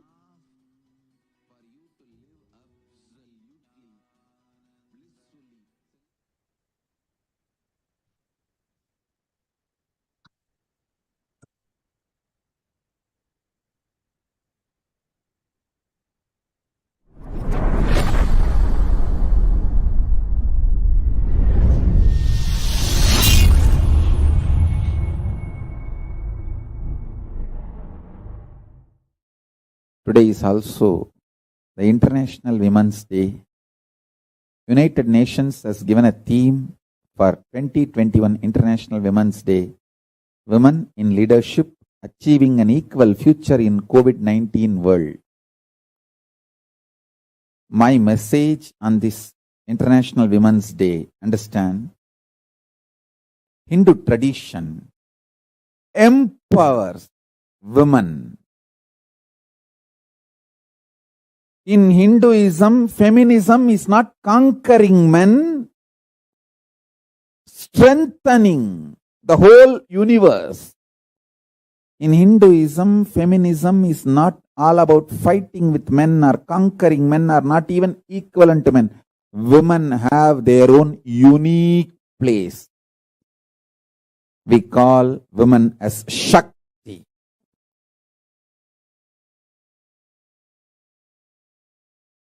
Parashakti.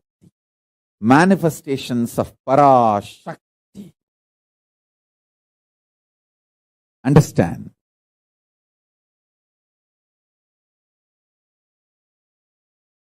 All the women all over the world, empower yourself with a spiritual strength. Realize your uniqueness and contribute to the world. That is my message on this International Women's Day. My blessings and support for all of you to achieve everything best in this universe, including enlightenment.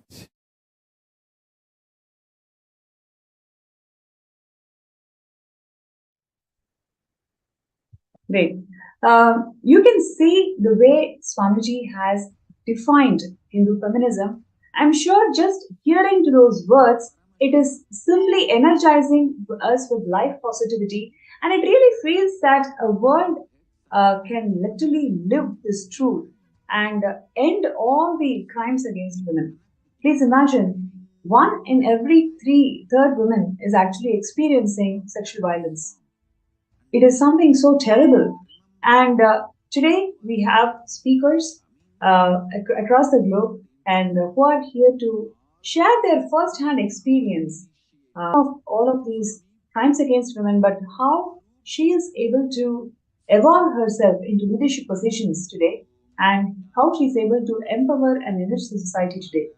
So we will be having Ma Priya Prema and Ma Susan Davidson from Slovenia and Canada, respectively, who will be joining us in this show today. And it's going to be an amazing journey that they are going to share with all of us. And there are so much to learn and so much to feel inspired on just understanding how Swamiji is enriching and empowering each and every being. And as Swamiji has always shared, the whole Kailasa is built not by numbers. It is built as simple hard work. Each and every being is empowered by Swamiji, one being at a time, one person at a time.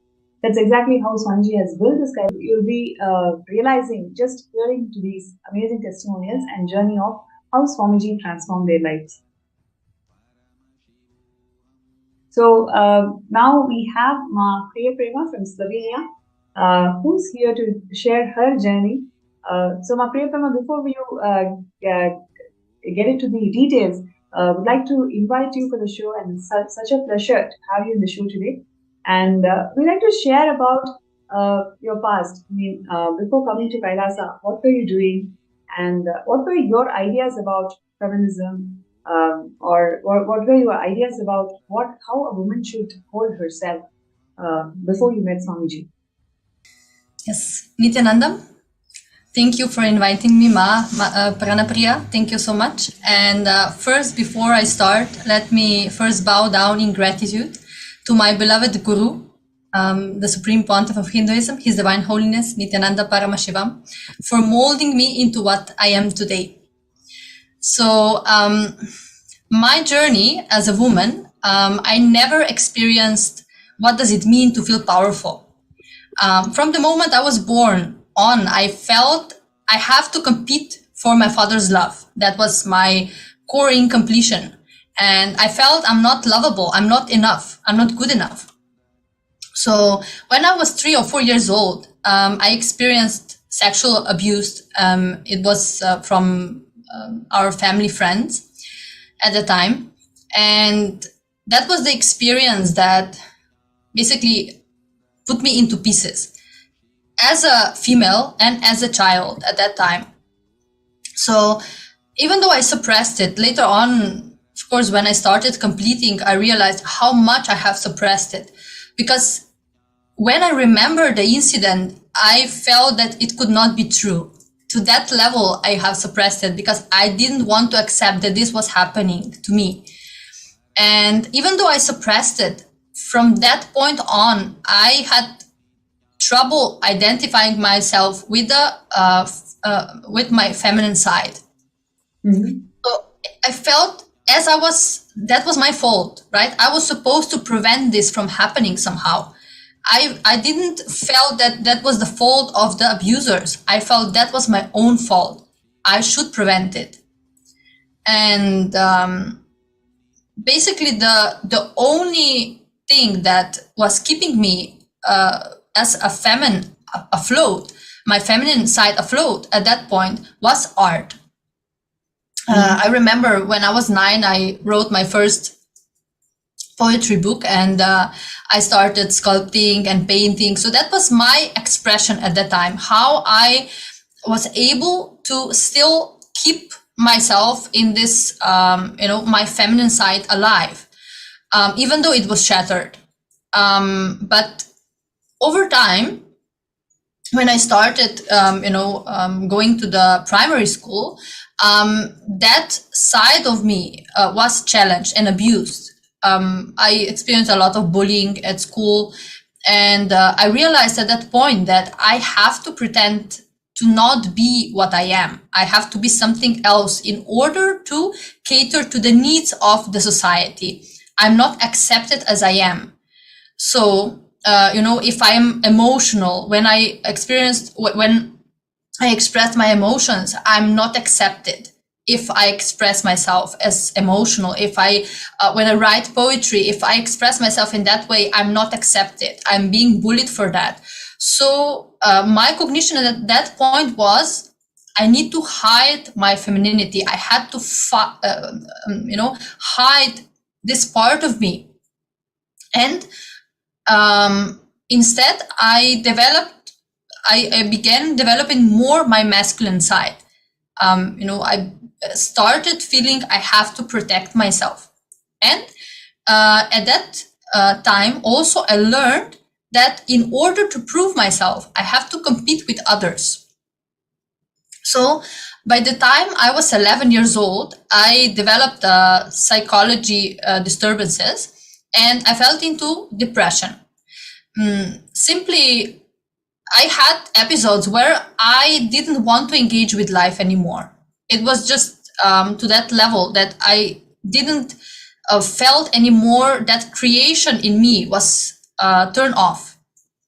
So the only solution, of course, at that time the medical system knew was medication, right? So that is even today we see how they solve this kind of situations. And even though I was just 11 years old, they put me on medication. They said, no, this is, some psychology disturbances, so we have to heal it and so on. So the side effects of that made me feel even more powerless. So it didn't heal the root cause of it. So at the age of 15, when I was 15, my father died. And then, of course, everything collapsed for me even further, because when my father died, the part of me feeling I have still the hope that, I will be able to get attention from him, the hope that I will be able to be enough to reach so high that he will be able to love me and accept me. That was, of course, my cognition at that time. I felt when he died that was over. No more chance for that.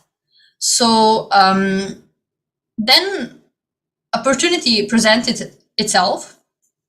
We were, my mother and I, at that point, were in a really tough financial situation. So when I was 15 years old, I started working, and a person approached me and basically offered me to enter into the entertainment industry.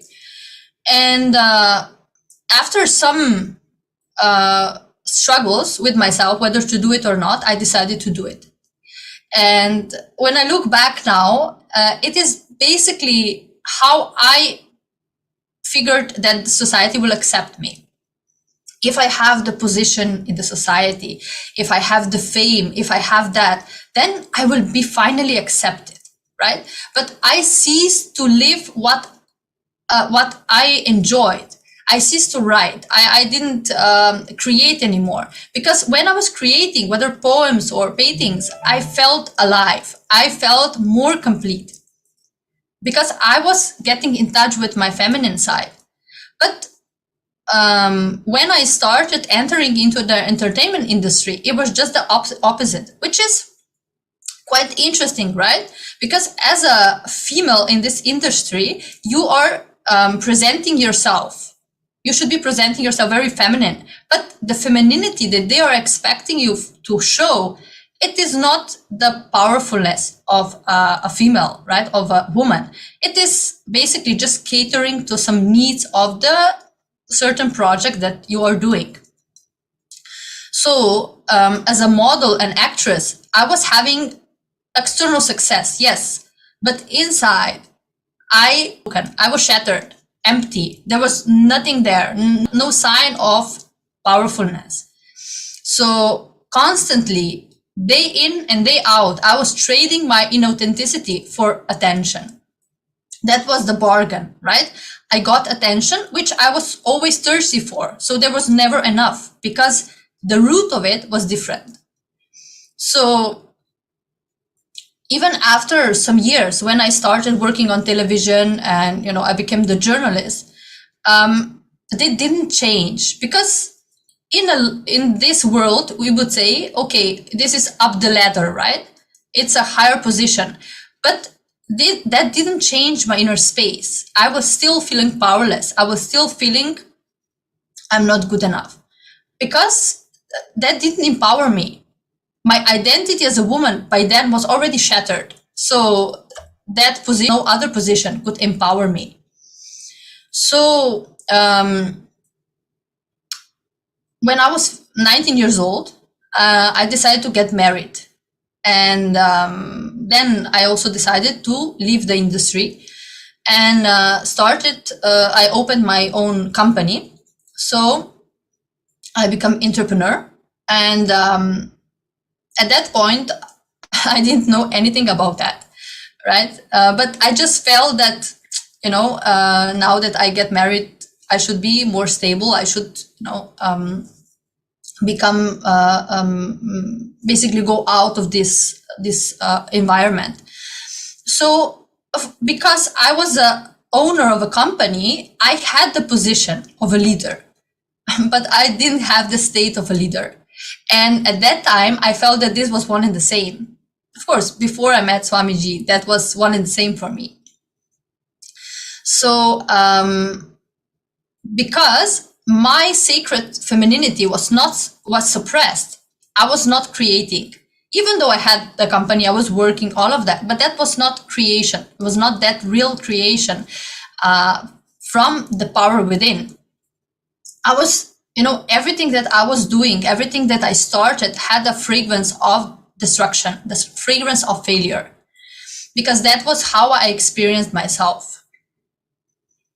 So basically in this industry, exchanging powerlessness for powerlessness is what it is all about. Because the woman on one side exchanges her powerfulness for the attention that she craves, and the man in turn exchanges his powerfulness for the position that he craves.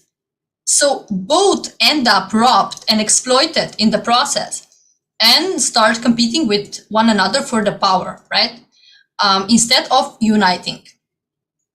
So that inner space that I had led me to a marriage that was abusive, because through the whole span of life, it was never about having a quality relationship. It was about me getting the confirmation that I am loved, that I am protected. So because that I was so desperate to get that, I ignored the warning signs, everything, and I allowed myself to be beaten and abused every single day of my marriage.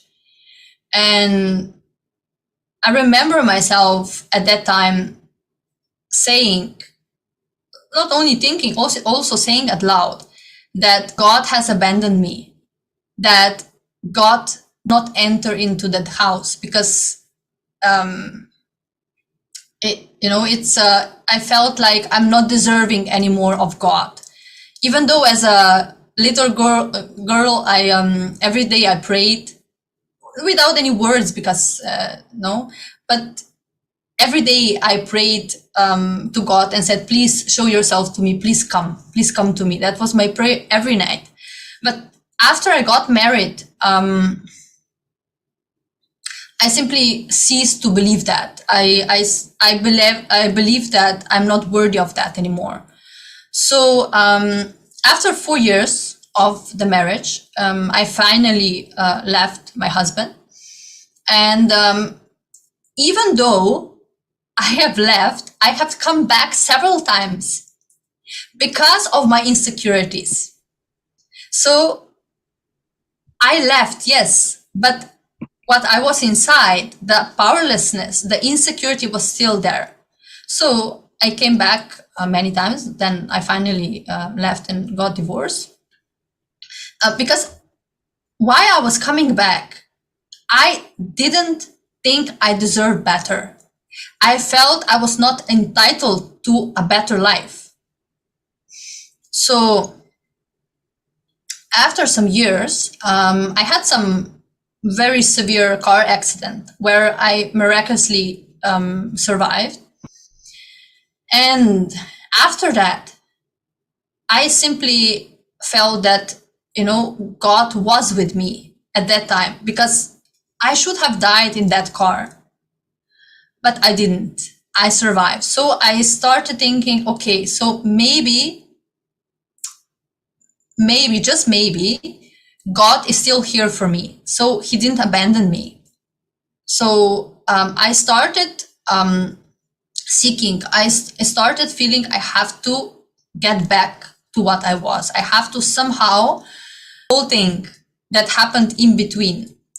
So in order to heal, it was a long process. And in order to heal, I started writing a book. I didn't even think of it as a book at that time. It was just, notes, basically. It helped me because that was what I was doing my whole life. Writing, that was my big love. So that was my way of healing and of expressing. And then when I started, somehow I started interacting with in groups, when I was visiting these groups for abused women and all of that, I started understanding that what I have to say matters. So my story, my experience matters because not all the women will abandon that marriage. Not all the women will get rid of it, right? Maybe they will remain in the marriage because of the kids or whatever it is, right? I didn't have kids. So for me, it might be easier, right? Or not, whatever. But women, a lot of the time, stay in the marriage, whether it is for children or for some other reason. And I understood from, the women that I was speaking with that I should, if I have that courage, I should speak openly about my experience. Because the notes that I made was very raw. That was a very raw expression. I didn't alter it at all. I shared everything. All the dirty details, I would say, of, from how I was bleeding, how everything was there. So I decided at that time, when I was listening to these women, I said, okay, so if I don't do it, if I don't say, then who will do it? Because in Slovenia, there was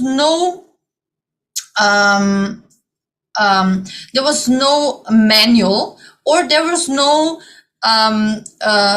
experience, direct experience of a woman who survived something like this. So I decided for me to go ahead with it. I decided to expose myself, and because of my exposure in media before, naturally that means also that I will be exposed media-wise. So I accepted that also, but I felt that was more important than anything else. So the book came out and became the manual for the abused women, and I was basically very honored that I was able to contribute something to the lives of any woman who goes through the same thing. So in this process of healing and rising myself, I might have been trying different spiritual techniques to empower me, but inside, even when I was writing this book, I was still a shattered little child who deeply believed that failure is what is destined for. So when I look back now at the book, right, when I'm reading now my book back, I see that was still the space. Now, from this space now, of course, I will write it differently. I would have taken the responsibility, even in the writing, for what I have decided to experience at that point. So it was, yes, ma, sorry.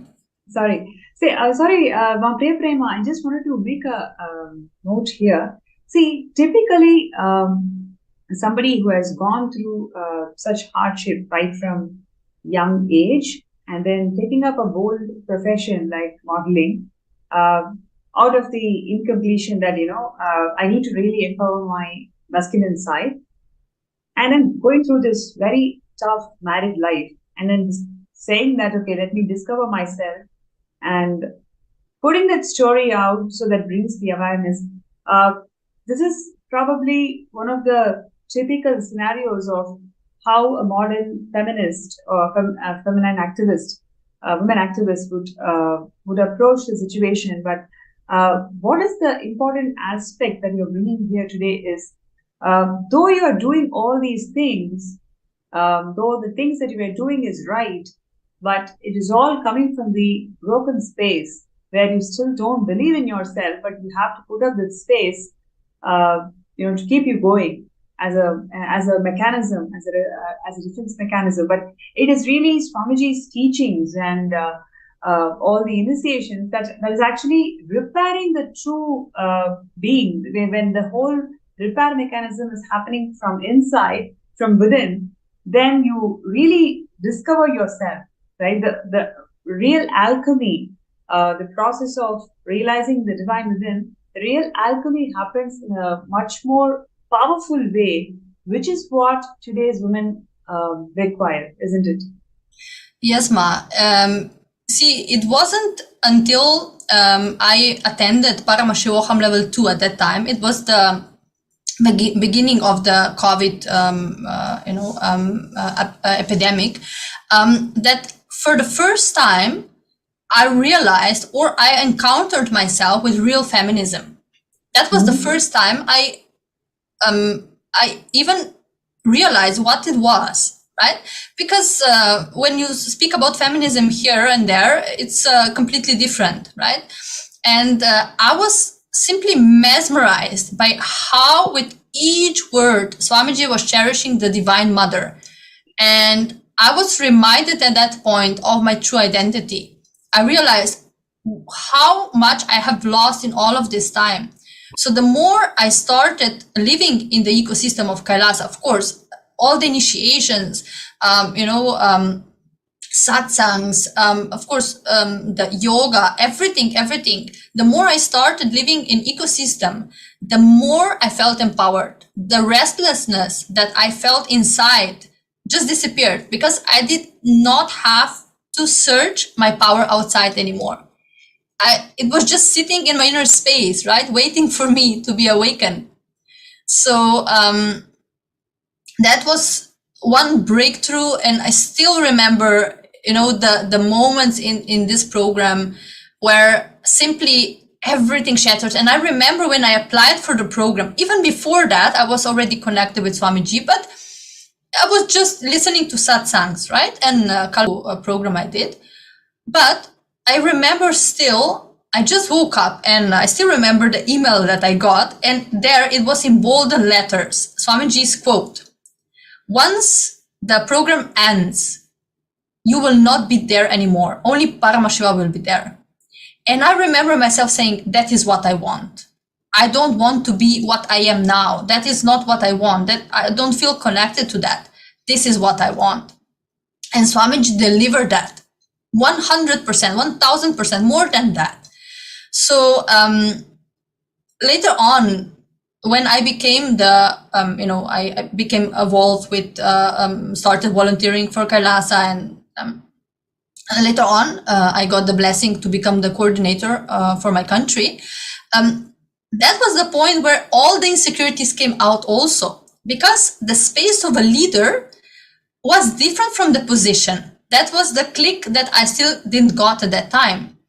But through all the churning that Swamiji was doing, pulling everything out, but in the same time, so beautifully, exchanging the all that it was churning out with the leadership space. So I started at that point when I worked, when I worked and volunteered, and I started doing his work. I started to realize the value of one woman empowering the other instead of competing with one another, right? Because that is the world that I was coming from, competing with each other. So the ecosystem of Kailasa made me fall completely in love with my own femininity and rediscover it, because I didn't realize what it was before. And of course, heal from all the times where I allowed myself to be exploited. So before, I can say that I was chasing confirmation from outside through position, fame, right? Relationships. But no matter what heights I reached as a career woman, I was not able to be satisfied because my broken self was, still there intact. There was never satisfying enough. And even though I experienced all the extremes in life, whether it was, when my father died, me and my mother, went through the extreme poverty of being without electricity, water, all of that, and going to the heights of being a sales director of a big company and, having a luxurious life, tasting it. But all of these heights today, when I look back, neither of that impresses me now. Nothing is important because I'm not mesmerized by the world in whatever shape it presents itself, whether it is low or high, doesn't matter. But what I'm utterly mesmerized by is by the love and showered me with, that I am utterly mesmerized with. And today, I know, of course, now it's different, but now I'm realizing, today I'm realizing how he guided my whole path. How, even when I was not realizing everything, whatever I have experienced in my life has been a preparation for what I am today, for being here, sitting with you today. That was all a preparation. So when I realized that everything completed from the past, everything collapsed, I ceased to be a victim. I was not recognizing myself as a victim anymore. It became a celebration. Even, when I look back now at my ex-husband and all, the experiences that I had, even before that, I see it all as a lila, as a celebration, because it was all part of me being here. So, when I realized that, it just, the integrity and the stability and chastity that Swamiji awakened in me, it what became my power. That is my power today. So this is what I identify myself as a feminine, right? The stability to stand by what I have decided for, no matter what happens, no matter any external situation. And the integrity to do it constantly, to not, waver in whatever direction. So because I wanted that space to be transferred to others, I decided to take a patsanyas because I felt that that is really the ultimate way how I can, empower other women so that they can get this space also, so they can reawaken this power within also. And not only that Swamiji liberated me from all, thyroid disease, heart disease, depression, anxiety, all the heavy medication that I was taking for 7 years, but ultimately, he gave me a new life.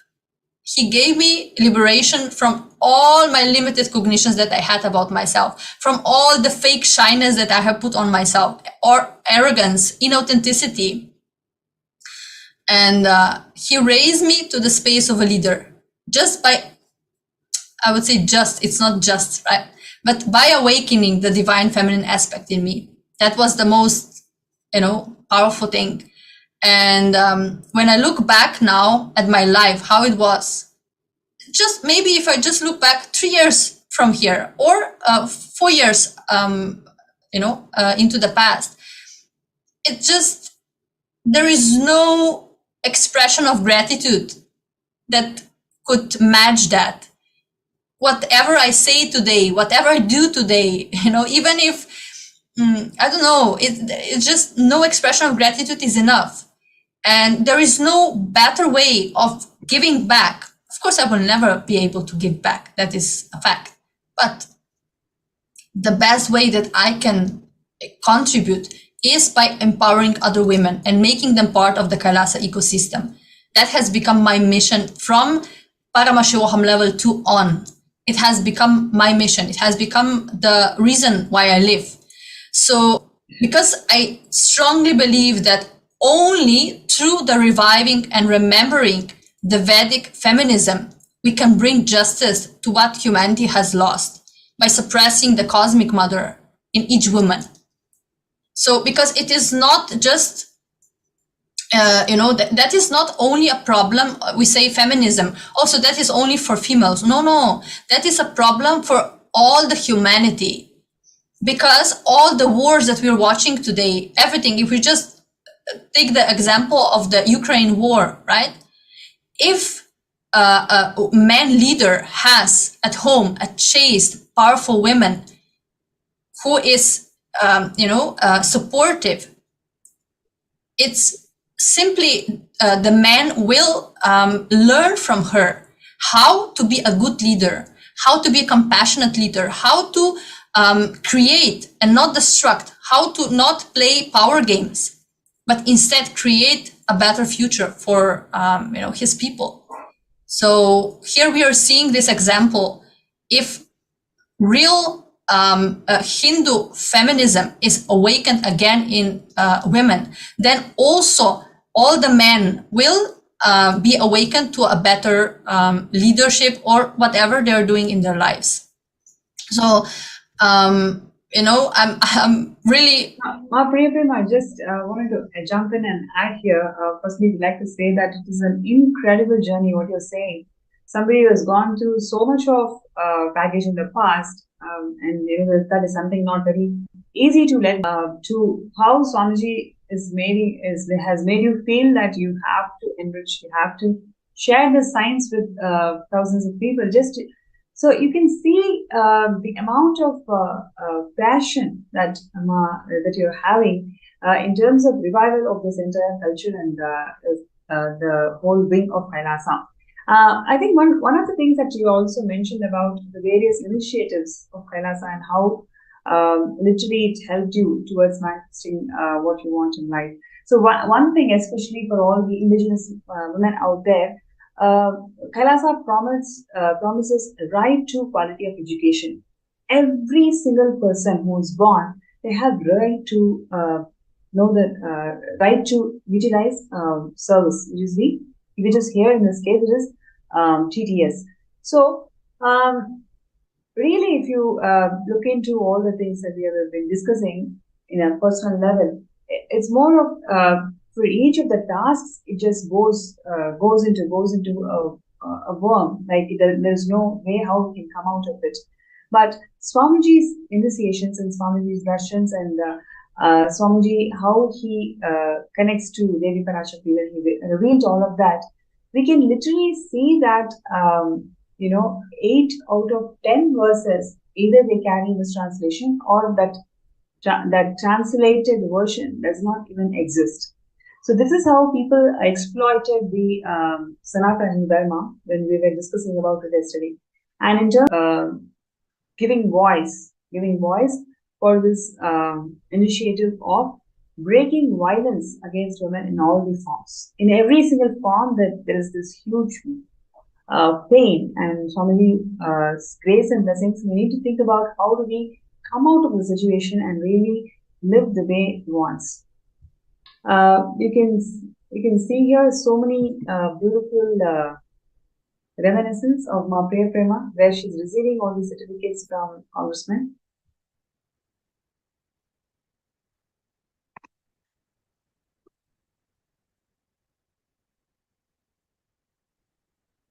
Ma Priya Prema, am I audible? Yes, ma.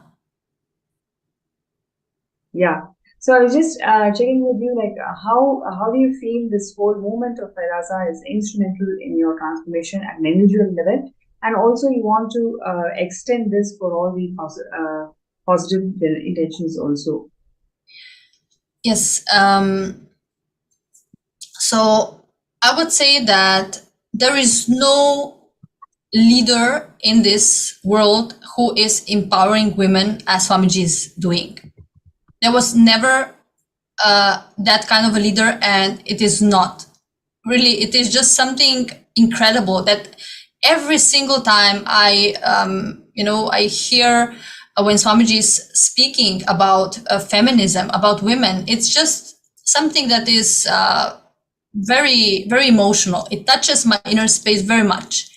And the inner power that I got by being a part of Kailasa ecosystem, it can never be taken away by any external or internal force. And my decision to stand by Bhagwan in this revival cannot be shaken by any of my human attributes. So I would say that here, the most important thing, the crucial time is now, right? To our role in society is very crucial in this time. And how his love and patience nurtured my inner space in such a way that I'm now represent Kailasa, like you said, right, in front of the, president and ministers and mayors. That was never possible for me before. How I recognize it, that would never be possible before, because I would be shattered just at the thinking of it, right? But I know very well that it is not I am doing that. It is who is manifesting through me. So it is his extreme compassion making sure to raise me up to my highest possibility that I never dreamed of before. So to any woman out there, if you feel you're not heard, you're not respected, if you feel you're not free to express yourself fully, then please join Kailasa. Become the founding mother of Kailasa. That will not be only a blessing for yourself. It will be a blessing for many generations to come. So that is my humble request to all of you. Just give yourself this blessing.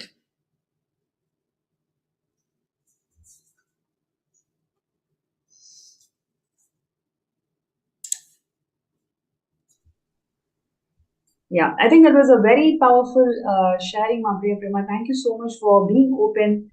I'm able to feel the intention behind this whole thing. Is all about there are so many men and women out there. Every time they hear the story, they hear the story of coming back. They heard the story of yes, you can do it. That's exactly when Swamiji graces you and gives you that intelligence to come out of it. So we all need to move small toys, and Swamiji is going to move planets for all of us. Just really allowing this Mahavakya, this entire thing into all the times, like food or truck delivery, whatever it is.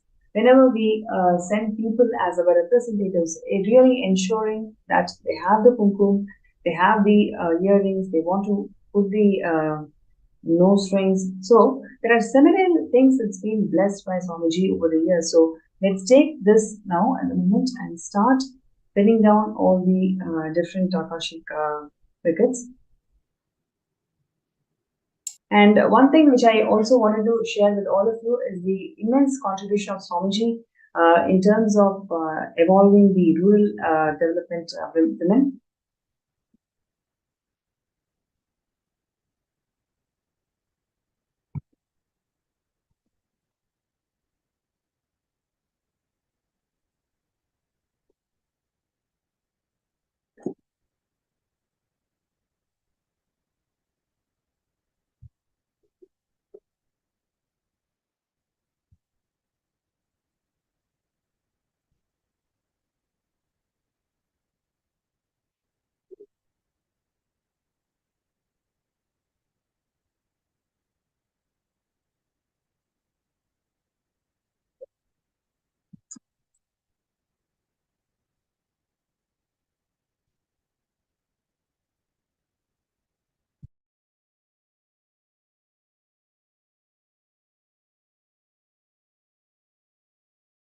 Yes, you can see this powerful expression of Hindu feminism when Ma Priya Prema was sharing, and she also touched upon the various initiatives that Swamiji has given to the world, whether it's in terms of education, right? So, how many of you know that 1 in 5 children, especially women, they don't have basic access to basic invitation to action. So therefore, we may have to really wait for a few days.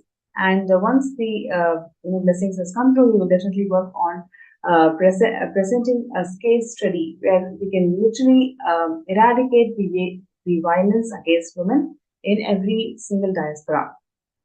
And here what you're seeing is the indigenous women, especially they are liaising with the Sri Kailasa United Nations for indigenous women. So they are liaising with a couple of more people who you feel that they should be on board. And the next is the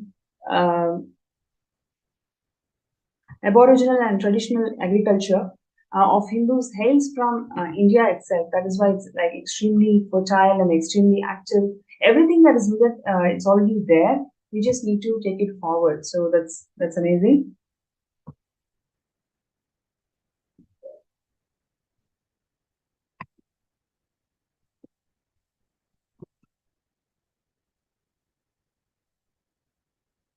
So while we wait for Ma Priya Prema's concluding remarks, it's my pleasure and honor to welcome Susan, Ma Susan, for this segment today. Thank you so much for joining. Thank you, Ma. Thank you for the invitation. Beautiful. Ma Susan, would you like to share about yourself, the brief journey of who you were and what were your ideas and how those ideas really matured after Swamiji opened this for the whole public? Sure. I've known Swamiji, 10 years now. So I can say my perception of myself, life, other people have completely transformed since I met Swamiji.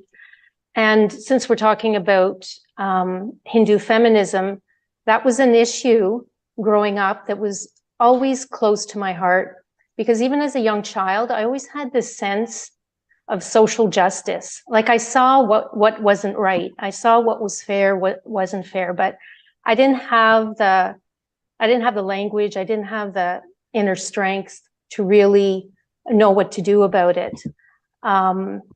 So when I was growing up, and this is back in the 60s, so I'm really dating myself. It was a different time, but it was also a time where women were starting to have more of a voice.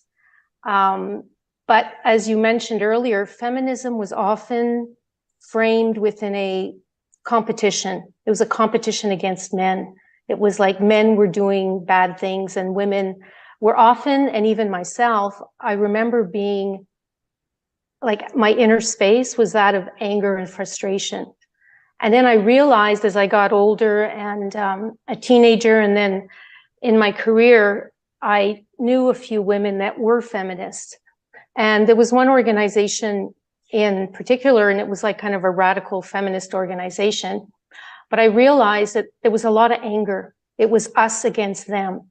And then I observed that the women within this organization started having arguments and fights amongst themselves. And it was only when I was getting ready for today's presentation, and knowing Swamiji, I have a better understanding of what was going on. And what Swamiji did for me and is doing for the world is really transforming that inner space. So do we have an inner space of powerlessness, of anger, of frustration, of unfairness? And we just have to turn on the news today to be overwhelmed with frustration and anger at what's happening. But that is not going to help me. That's not going to help you, and that's not going to help the world. So Hinduism has provided me with like that open architecture, that deep healing energy, a shift in cognition, a shift in my inner space where it's no longer a battle. And the violence, when we talk about, violence against women, to be honest, what I was holding on to most of my life was violence against me. And it was Swamiji that puts up very gently and with a lot of compassion that mirror. And so what am I like? How do I get out of my own way? How do I move away from those powerless cognitions? How do I move away from my self-destructive patterns? How do I move away from, like growing up, I just wanted to be we call them a wallflower. I just wanted to kind of blend in the background. I didn't want to stand out. And I had this real fear of speaking in class when I grew up. That didn't go away. There was a real fear of public speaking.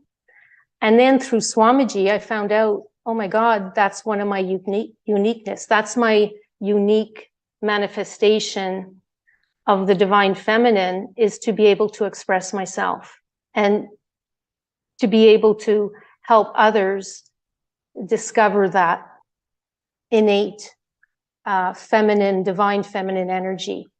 And what is that? That's the nurturer. That's the cosmic mother.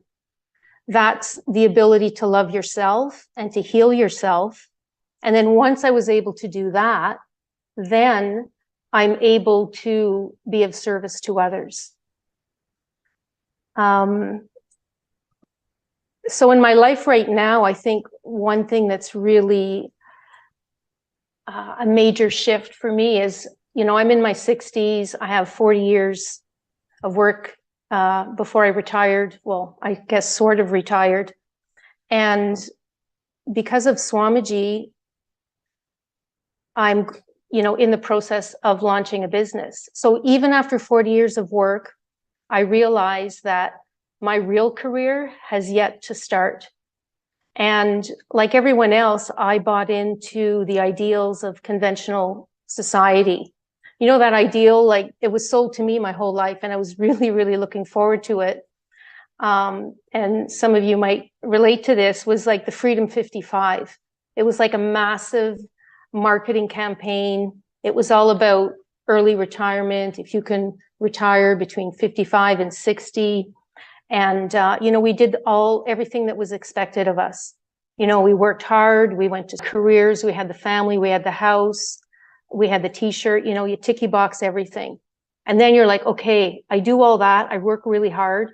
It's kind of drudgery. And then I get to retire. And it was like, oh, I get to, run on the beach with my husband, just like in the advertisement, and you've got the wind in your hair and everything's lovely. However, reality is something different. And I noticed that for a lot of people, retirement really, really translated into becoming, fat, frumpy, and frustrated. And so instead of retiring, I'm going to start a business. And I'm going to start a business that the underpinning is all about enriching, unconditional love, nurturing, and really sharing with the world Swamiji's teaching and Hinduism.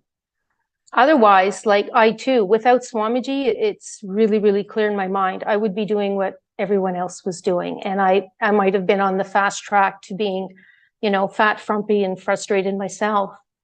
But with Swamiji, that's not going to happen. And that's not, like, retirement is not for Hindus. And Swamiji is very clear about that. He says, if you retire or you're just waiting to die, you're just putting in time. However, if you are open to enriching and internalizing that divine feminine energy, whatever you want is waiting for you, regardless of your age, whether you want to start a business at 20 or 40 or 60 or 70. And so what does that give you within the context that I'm living and within the inner space that Swamiji has provided is freedom. That's really freedom, is to be able to manifest what I want. And what do I want? I want to have high energy. I want to feel fulfilled. And I realized rather quickly with Swamiji that fulfillment is enriching others, is being of service to others. And so at one point in my career, and that kind of coincided when I met Swamiji, is I completely shifted my career. I had a very corporate job and I was, applying for all these jobs, getting promotions. And I was working in areas that, were less and less interesting. So I went back to school and I decided to go in more of a, supporting people in mediation and coaching and ombudsman services. So when I went, after I came back from Swamiji's programs, I just had this strong cognition that my purpose in life is to help others. So step by step, even though many people told me you can't get there from there. Oh, you can't get this job without 5 years experience. I ignored all that, taking one step at a time. And I ended up in my ideal job. And then there were other positions that were opening up, and a lot of my colleagues were getting higher and higher positions up the corporate ladder. And with Swamiji's guidance, I decided that's not for me. I don't mind managing, but I also want to maintain and keep seeing clients. And I also want to build a team where I can support them and give them all the training and support they need to be the best practitioners. I would have never had that cognition. I would have just retired like everyone else, and also managed my stress like everyone else. And what do I mean by that is, living in North America, you work your week and you're kind of like a weekend warrior. You can't wait for that Thursday night, Friday night, and the weekend. It's like you live for the weekend. And what do you do to unwind? Well, you might have a few beers, you might have a glass of wine. And then with COVID, we all know that the incidence of whether it's alcohol abuse or pharmaceuticals or drugs is just going through the roof, creating more and more depression. And depression actually was something that I experienced, but not in an obvious way. It was more the depression of success. Before, as I mentioned, I had everything that life or my family, society expected. I had the education, I had the job, I had the family. Something was missing. And that was the depression of success, is you do everything that you think you need to do. You do everything that you think is right. But at the end, it's shallow. At the end, something is missing. And for me, what was missing is really discovering who I really was and dropping everything that didn't serve me. So there was a lot of anger, a lot of frustration, a lot of fear. And so through Swamiji's inner awakenings, through the yoga, through the meditation, through the detox, like Nirahara Samyama, I've been struggling a little more with that lately, but in the last 10 years, I think I did Nirahara Samyama at least 14 times successfully. So when you detox the body, it's like you also detox the mind and you create this space of really, and I think this is what society needs now. This is what women need, and this is what men need as well, because that Hindu feminism, that nurturing energy is not just for women, it's for men. Men have it too.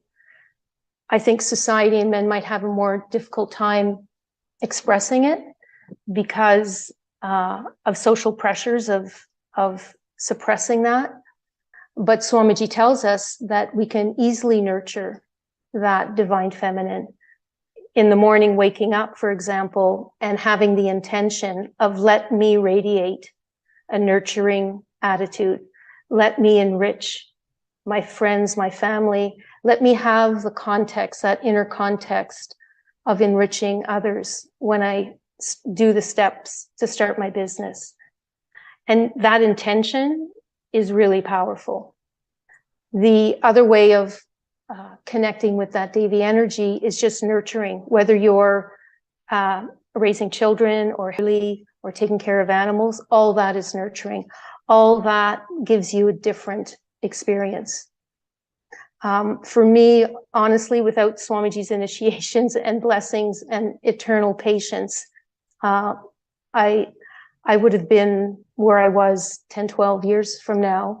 Whereas right now, I can see that, I have another, 20, 30 years of work in me, but not work drudgery, not work I have to do it, but from a space of, let me express that Devi energy. Let me express my uniqueness, because we all have a gift. It's all there.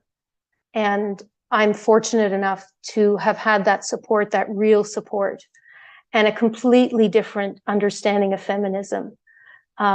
Feminism not based on competition, not based on anger or violence against anybody, but a real full cognition. And that is very much what the world needs. And it's one person at a time, one decision at a time, one day at a time. So yeah, it's been a remarkable journey.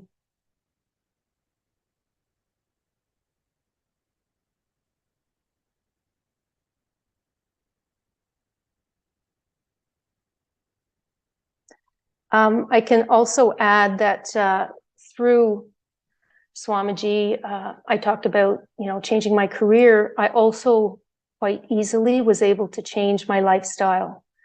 And that is very much part of Hinduism. And stopping the violence, because violence is not, we think of it, someone hitting you, but it's the psychological, it's the words that you tell yourself and others. And it's also the food that you eat. So I became vegan.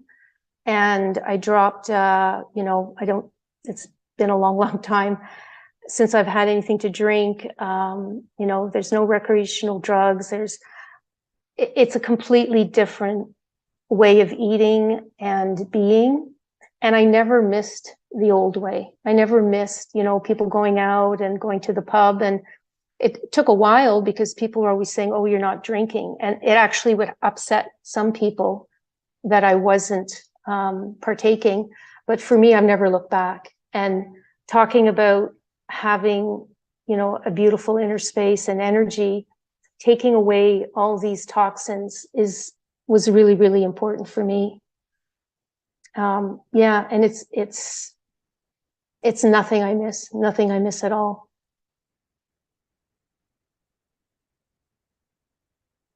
So that, Hindu feminism has given me the inspiration to share Swamiji's gifts with others, because our true nature, like everyone's true nature, is to nurture, to love unconditionally, and to enrich. We just might not know it.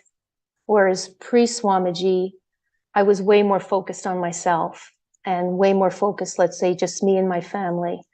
And now I truly, truly do care about others. I care about strangers. I care about humanity in general, because we do all have something to share and something powerful. And, I mentioned earlier kind of, moving up the corporate ladder and the rat race. And one thing Swamiji said once, and it always made me laugh. He said, you can win the rat race, but at the end of the race, you're still a rat. I always thought that was like, okay, note to self.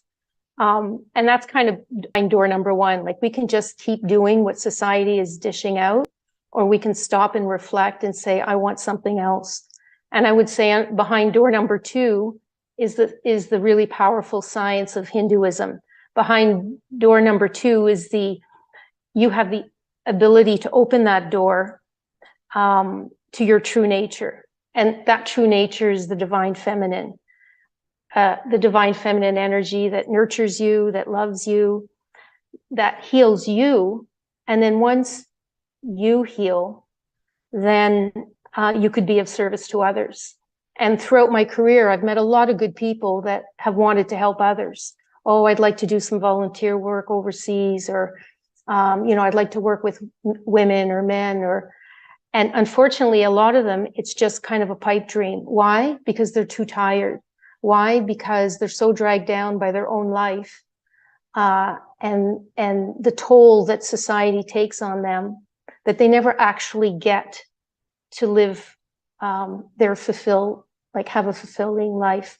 And Swamiji has told us that's why people are so afraid of death, because as you get closer to death, you realize, oh my God, I didn't do what I wanted to do. There's something missing, and intuitively we all kind of, in the dark moment, or a moment of, reflection, it's like something's missing, something's not okay. And Swamiji provides all that, whether it's like, especially now with all the online programs, with yoga, with detox, there's something for everyone, because everyone, men and women, have that, I think, birthright to manifest their true potential and to feel that Kundalini awakening, to feel experientially a really strong, to actually like yourself, like truly like yourself, not just a Facebook post where everything looks good, like to truly love yourself and then to be able to share that with others. So in a nutshell, that's been my experience. See, one quote that Swamiji shares is very stood up for me, which is, he says, woman is emotion and her very breathing is power, right? So it's such a powerful statement. Every time I remember that, I feel empowered.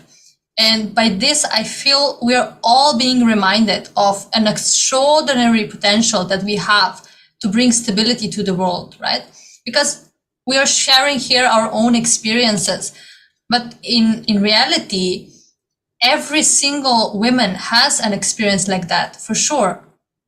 And if each one of us stands for Hinduism, stands for the revival of this science, because it's a science, right? Everything that that Swamiji gives, whether it is puja, whether it is, yoga, panchakriya, whatever it is, everything is, a science.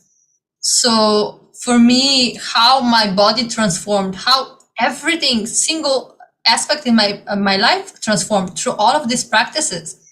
And this is something that has been taken from humanity.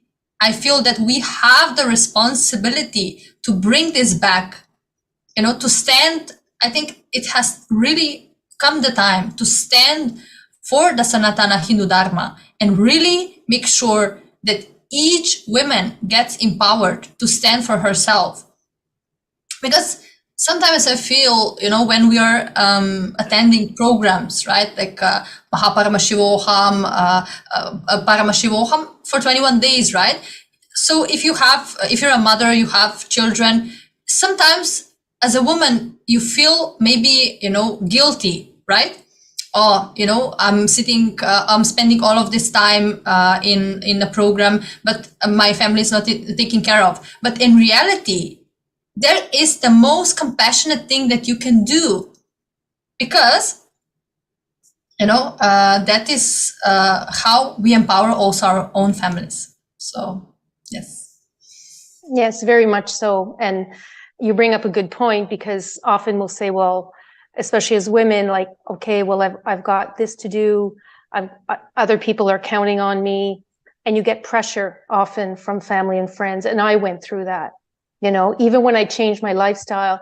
And I told one of my sister, I said that, I'm not drinking. I haven't drank anything in a year. She burst out laughing and said, oh, it's only a matter of time.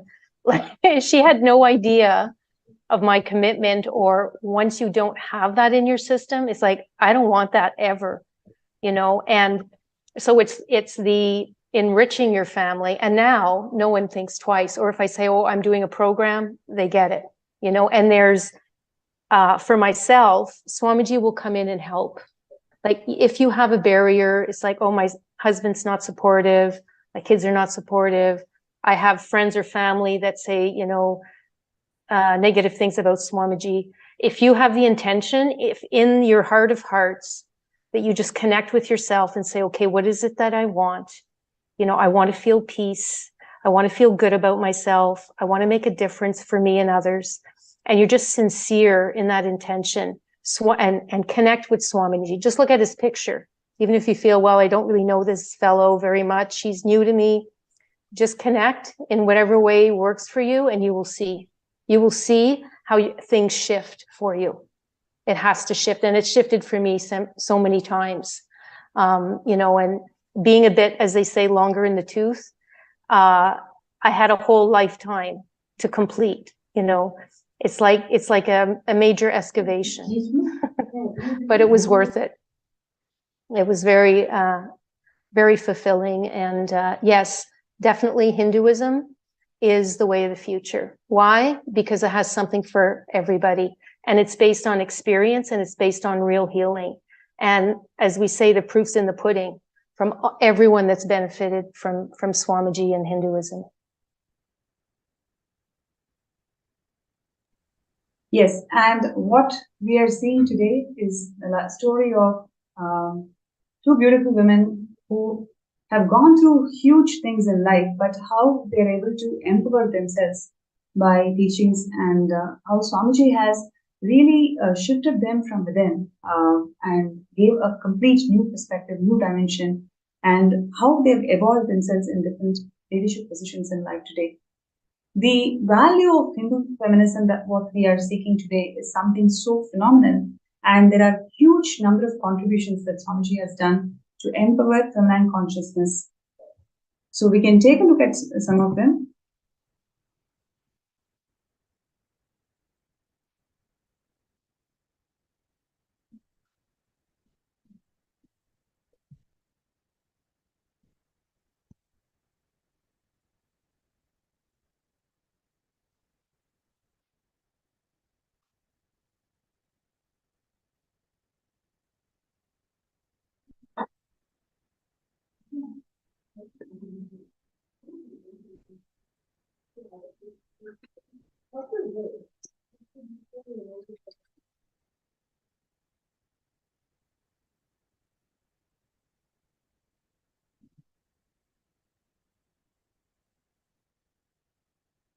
Yes, so there were several women empower camps that were conducted by Swamiji over the years, and especially to empower all the rural women in India.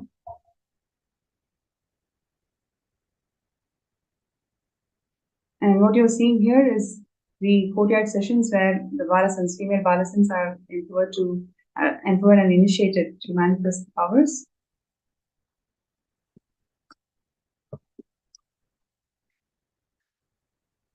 Empowering women in the field of arts, where whether it is dance or music or every other form of arts, how Swamiji has empowered the feminine consciousness to express themselves fully.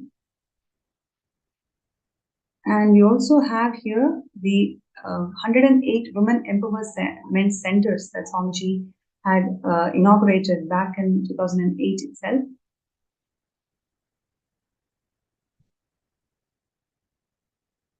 Yes, what you're seeing here are the pictures from 2009 Women Empowerment Centers. And these are all the various programs that Swamiji conducted, and where the rural women, especially, they were benefited by this cause.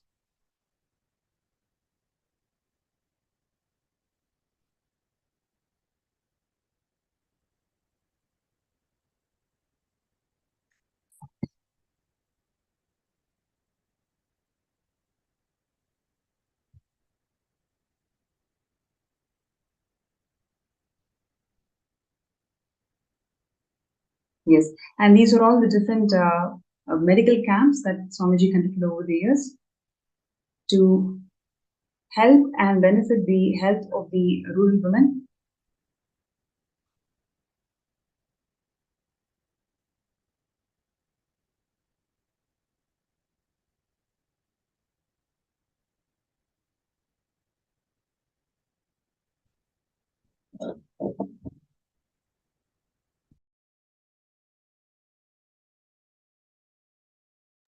Once again, these are all the various programs that Swamiji has conducted over the years to empower women to their full potential, whether it is in terms of spiritual counseling or helping them in their livelihood, advancing arts, especially the Hindu art forms.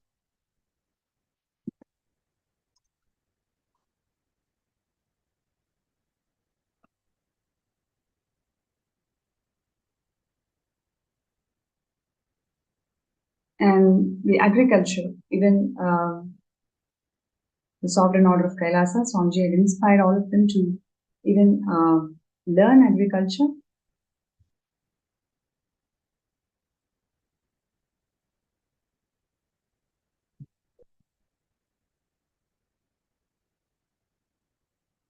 And the Kailasa temples worldwide has empowered the women to perform the temple rituals. This is probably the Vedic temple where for the first time the women are empowered to perform temples, Hindu rituals by themselves.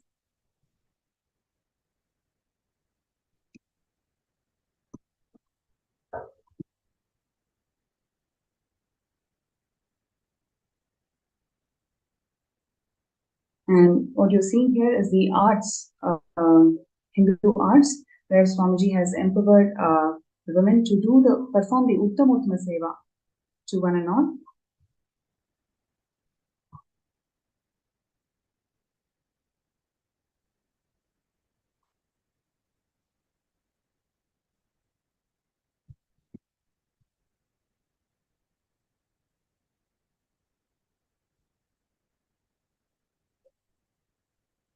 Now, to accomplish this goal of robust, sustainable, balanced, and inclusive growth in society, what Swamiji is doing is incredible contributions by reviving the true spirit of Hindu feminism.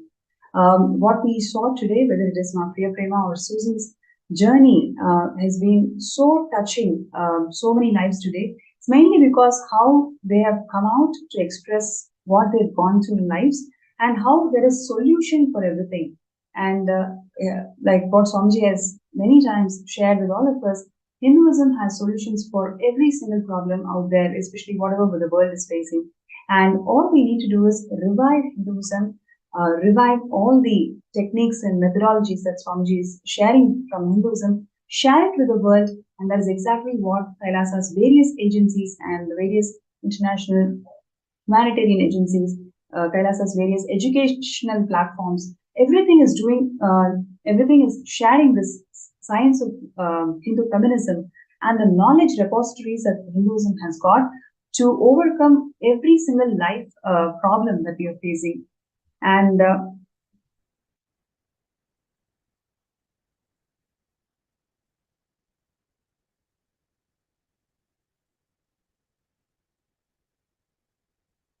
I'm just looking through the comments in various platforms.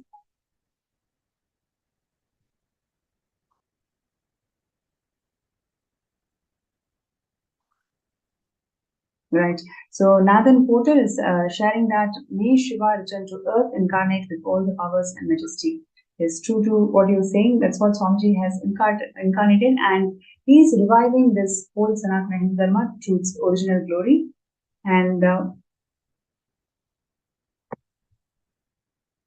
yes, so the revival of Sanatana Hindu Dharma is what is happening through the Sarvanyapita. Every day we've been sharing about various aspects of Sarvanyapita. One aspect of Sarvanyapita, what we have seen in today's sharing, is all about the revival of the divine feminine consciousness, the revival of Hindu feminism. When it is revived, what is the impact that it can create in society through a variety of projects and initiatives, and how it impacts an individual in the community, and how it impacts. So the revival of Yogini Sarvanyapita that Swamiji has years is all about making this process of power manifestation in a most powerful way, where women can express the extraordinary powers of Paramashivam, and at the same time they are able to express themselves in all the various dimensions which they have not explored before. So this level of in-depth revival and empowerment of feminine consciousness has never happened before, and that is exactly what Swamiji is doing. And every single wing, every single aspect of Sarvanyapita is all there to address these issues, address the global issues, and finding the right Hindu solutions. So I request everybody out there to take some time to file your intentions. You can file your intentions, post your intentions in sksjp.org/contribute. And would like to really thank Ma Priya Prema and Ma Susan Davidson from the bottom of my heart to grace the show with such powerful sharings. I'm sure there are so many people out there who are truly benefited by what you shared today. Thank you so much, Ma, for inviting. Thank you. So, Thank you. Now back to the Sarvanyapita. Avatar has descended to this planet Earth to revive the Sanatana Hindu Dharma to its original glory. Every day we've been seeing different aspects, different problems that the current world is facing, and how Swamiji has solved these problems, or in fact, made these problems redundant, gave a complete new perspective to the problem that we are facing today by again and again presenting the right solutions, user-friendly solutions from Hinduism. This revival of Hinduism and presenting the right user-friendly solutions from Hinduism to the world is what one of the most important aspects of Sarvayapita. If you feel that yes, this is something which is so important to the world, especially when 1 in 3 women are experiencing the gender violence today, what is the way out? What is the way how we can empower ourselves and to find a society which is all inclusive, which is all inclusive and cooperative, and where the gender justice and gender equality is the norm of the society? Kailasa is the solution. Kailasa is really the solution where you can experience the true Hindu feminism, where it is not about competing with women. It is about expressing the uniqueness of who you are and what you do. So, would like to request all the viewers out there to take a few minutes and file your intentions. You can post your intentions in sksjp.org/contribute.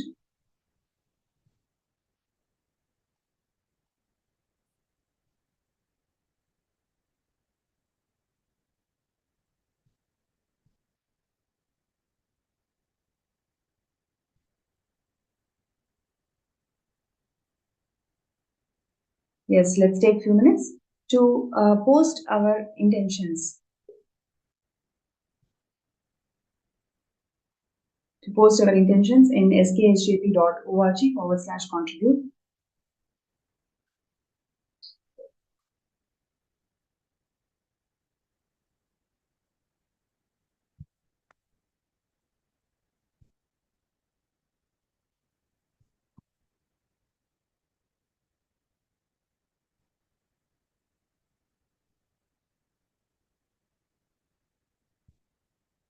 Right. And also, all the viewers, whoever would like to request for a third eye scan for you to manifest the Sarvayapita, you can post your interest to get scanned.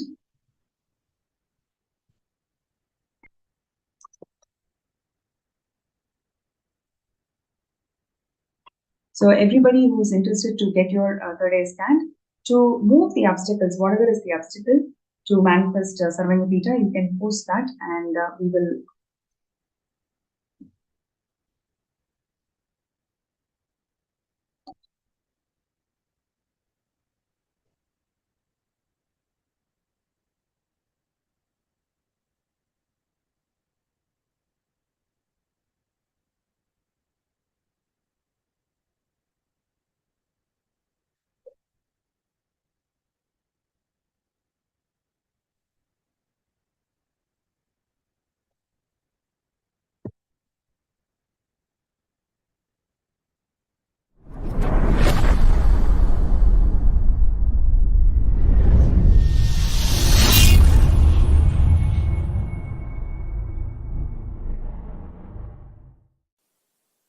all of you spend little time,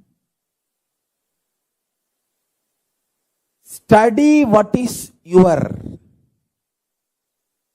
secret coding of the software which is coordinating your body, which is keeping you alive. Understand?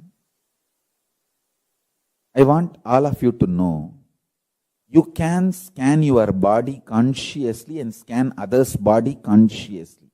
It is simply possible. Just little unclutching you need. Practice little unclutching. That's all. That is all. That is all you need. This Pachapatni Vratam, I am planning. We will be having it for 28 days. That will help you intensely to discover the secret software coding with which you are functioning, you operate, you keep your organism alive. If you know that secret code, you can remove all the viruses and all the diseases, disorders. Live forever as long as you want. Understand?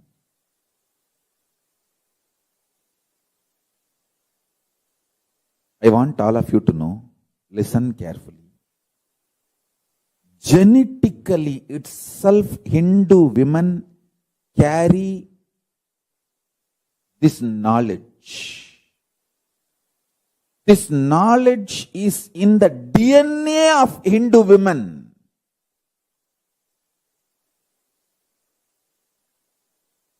Hindu women are the best to make a stable family.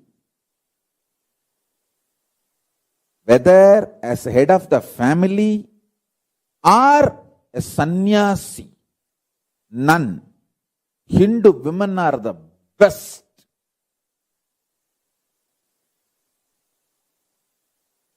In the whole world. Go to the statistics. I am not making blah blah statements. Go to the statistics. Hindu origin, Hindu heritage women. See the diverse rate. Compare it with the women from other civilization. Hindu women are the most stable family heads. Whether in business, running a family, professional success, even as nuns. The terrorists who are trying to destroy Hinduism, they steal Hindu women because they know Hindu women make best family. They make the best family head. It's not something recently. For last 1,000 years, our women are stolen. That is why our women decide to jump into fire the moment they feel that they will be stolen by the terrorists and invaders. They commit sati. If they know that they are going to be stolen by terrorists and invaders. Same way, just the core part of the Christian nuns is Hindu women converted. Go and study. Then you will understand what I am saying is true. Only in India, 75,000 nuns. From where they are coming? From Hindu civilization, converted. They form the core, backbone of Christian conversion mechanism. The missionary mechanism. Whether as a grihastha or as professional or as nun, Hindu women are the best.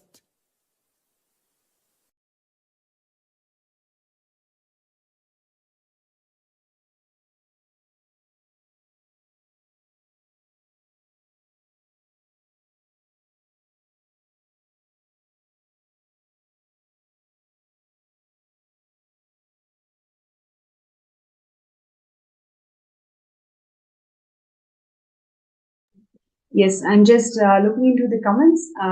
Whoever is talking about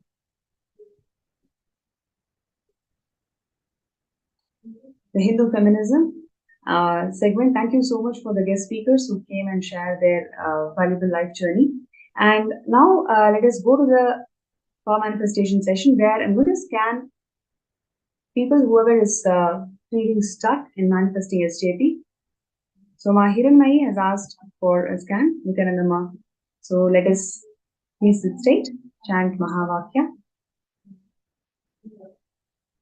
Om Nithyananda Paramo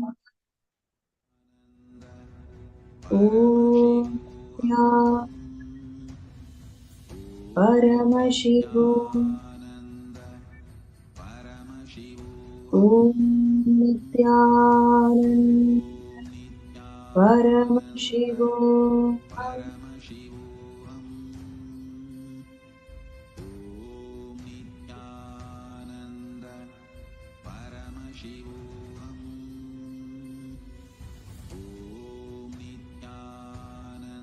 Ma Hiranmayi, one thing what Swamiji is showing is pick up 3 things in your life which you have deliberately given up, deliberately decided that this is not for you, it's very difficult and I don't think I can succeed. So pick up 3 things in your life which you have deliberately given up, and today take a sankalpa that you are not going to give up, you will actually take one step towards it. The moment you start taking one step towards it, you will see whatever is right now stuck towards your manifestation for SJP, in Swamiji's grace and blessings, it will simply happen. So write down 3 things in your life where you have given up deliberately because of some impossibility that you cherish.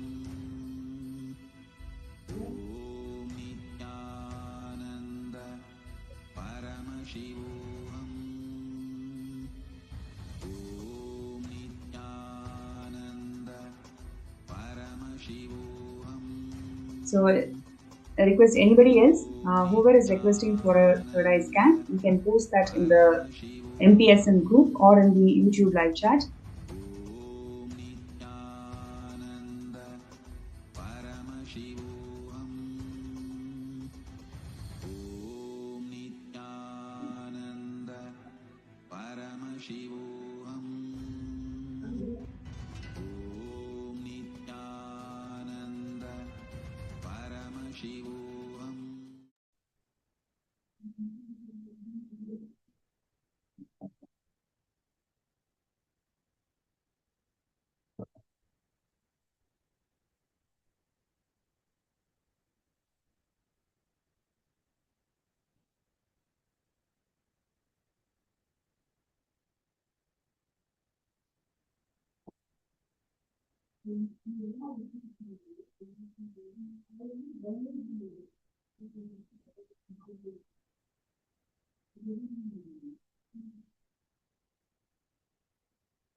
Yes. So with this, we come to the end of this session, and we will get ready for the Darshan, the Bhava Samadhi Darshan of the Supreme Pontiff of Hinduism, Bhagavan Nithyananda Paramashivam, manifesting as the Samhara Murthis. So requesting all the participants and viewers to get ready for the Darshan. Visualize, meditate, connect with him. He is a living, alive being.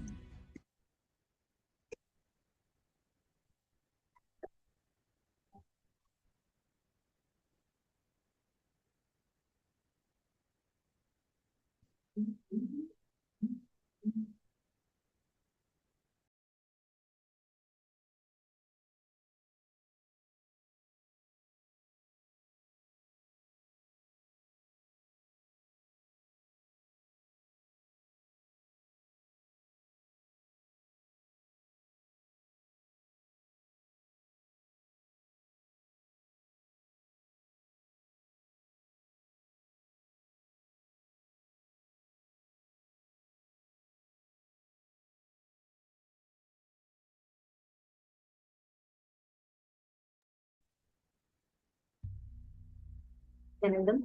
We had such a beautiful sharing by Manitya Priya Premananda and Ma Suzanne Davidson. Many of us uh, from different walks of life listening to this would have encountered similar crises and situations in your life, right? It was not actually when I was listening to Ma Priya Prema and Ma Suzanne Davidson, both of them share the different perspectives of how being with Swamiji empowered them as a woman, right? They are different in the different facets of their life. And I just remembered how so many people, I have seen so many, I have heard from so many people who have experienced, who were from different walks of life, who have experienced phenomenal healing and empowerment after coming to Swamiji. Here, I can see so many of you. I have heard from Jyoti Konda. I've heard from so many of you that are here right now. So, I request each of you to share. How many of you sitting here, when you listen to this, when you listen to the sharing from Ma Priya Prema and from Ma Suzanne Davidson, how many of you felt, oh my God, yes, after I met Swamiji, I never would have ever cognized myself like this if not for Swamiji. I would have never understood what feminism or what empowerment is all about if not for Swamiji. It's not, this question is not just limited to women, it's also for men, everyone that I hear, everyone that I hear. So I request all of you to share with us, how have you felt empowered after you met Swamiji? What did you feel as, the strength or the empowerment that you met Swamiji? Thanks, the cultural upbringing that we have, the societal upbringing that we have, feeds us into with multiple of these ideas, be it related to gender, be it the all the pressure that society adds us about gender, about being whichever, right? There's so much of pressure. You have to be a certain way. And we're all stereotyped. Genders are stereotyped. And a lot of this, many of us face. It can be because of your religious identity, your cultural identity, or your belief. It can be any of this. But many of us have multiple times faced this in our lives. So I request every one of you here that are sitting with us to take a few minutes and let us know on Facebook.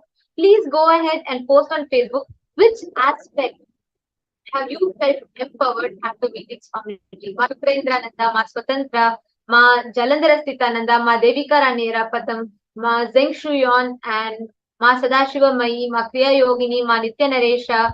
I request everyone here, Ma Durjati and Ma Yoga Malar. I request everyone, Ma Sally Chen, Besant Tekeste, Ma Brahmanyana, Ma Margarita, Ma Hilde Jararet, and Ma Abha Sharma. Wow, there's a lot of you that are sitting here. Rahul Aswani here. So I request all of you to take next few minutes. Please post on Facebook which aspect did you feel is unique. Your introduction about understanding what is gender equality, or understanding about the how in multiple times where the society has conditioned you a certain way, how after meeting Swamiji you felt empowered and you were able to break that path, you were able to tread that path into a completely successful and healed aspect of yourself. I request every one of you to share this.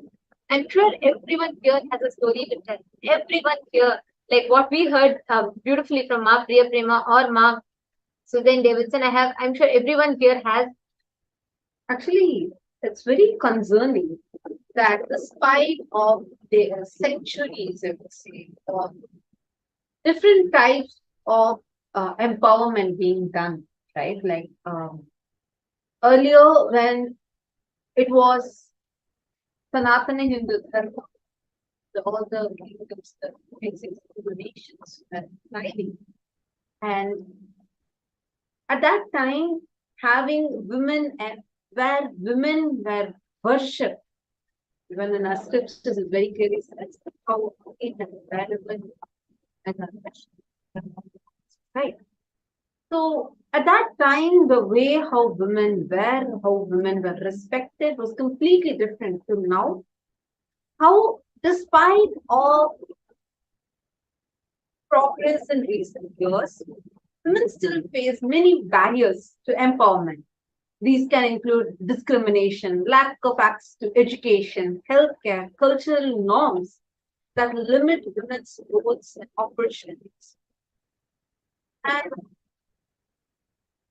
if you actually go into the root of this whole thing, it starts from the fundamental cognitions that we carry about ourselves, that we carry about women, the cognitions that we carry, how we hold ourselves, how we hold others, and what society teaches us to believe.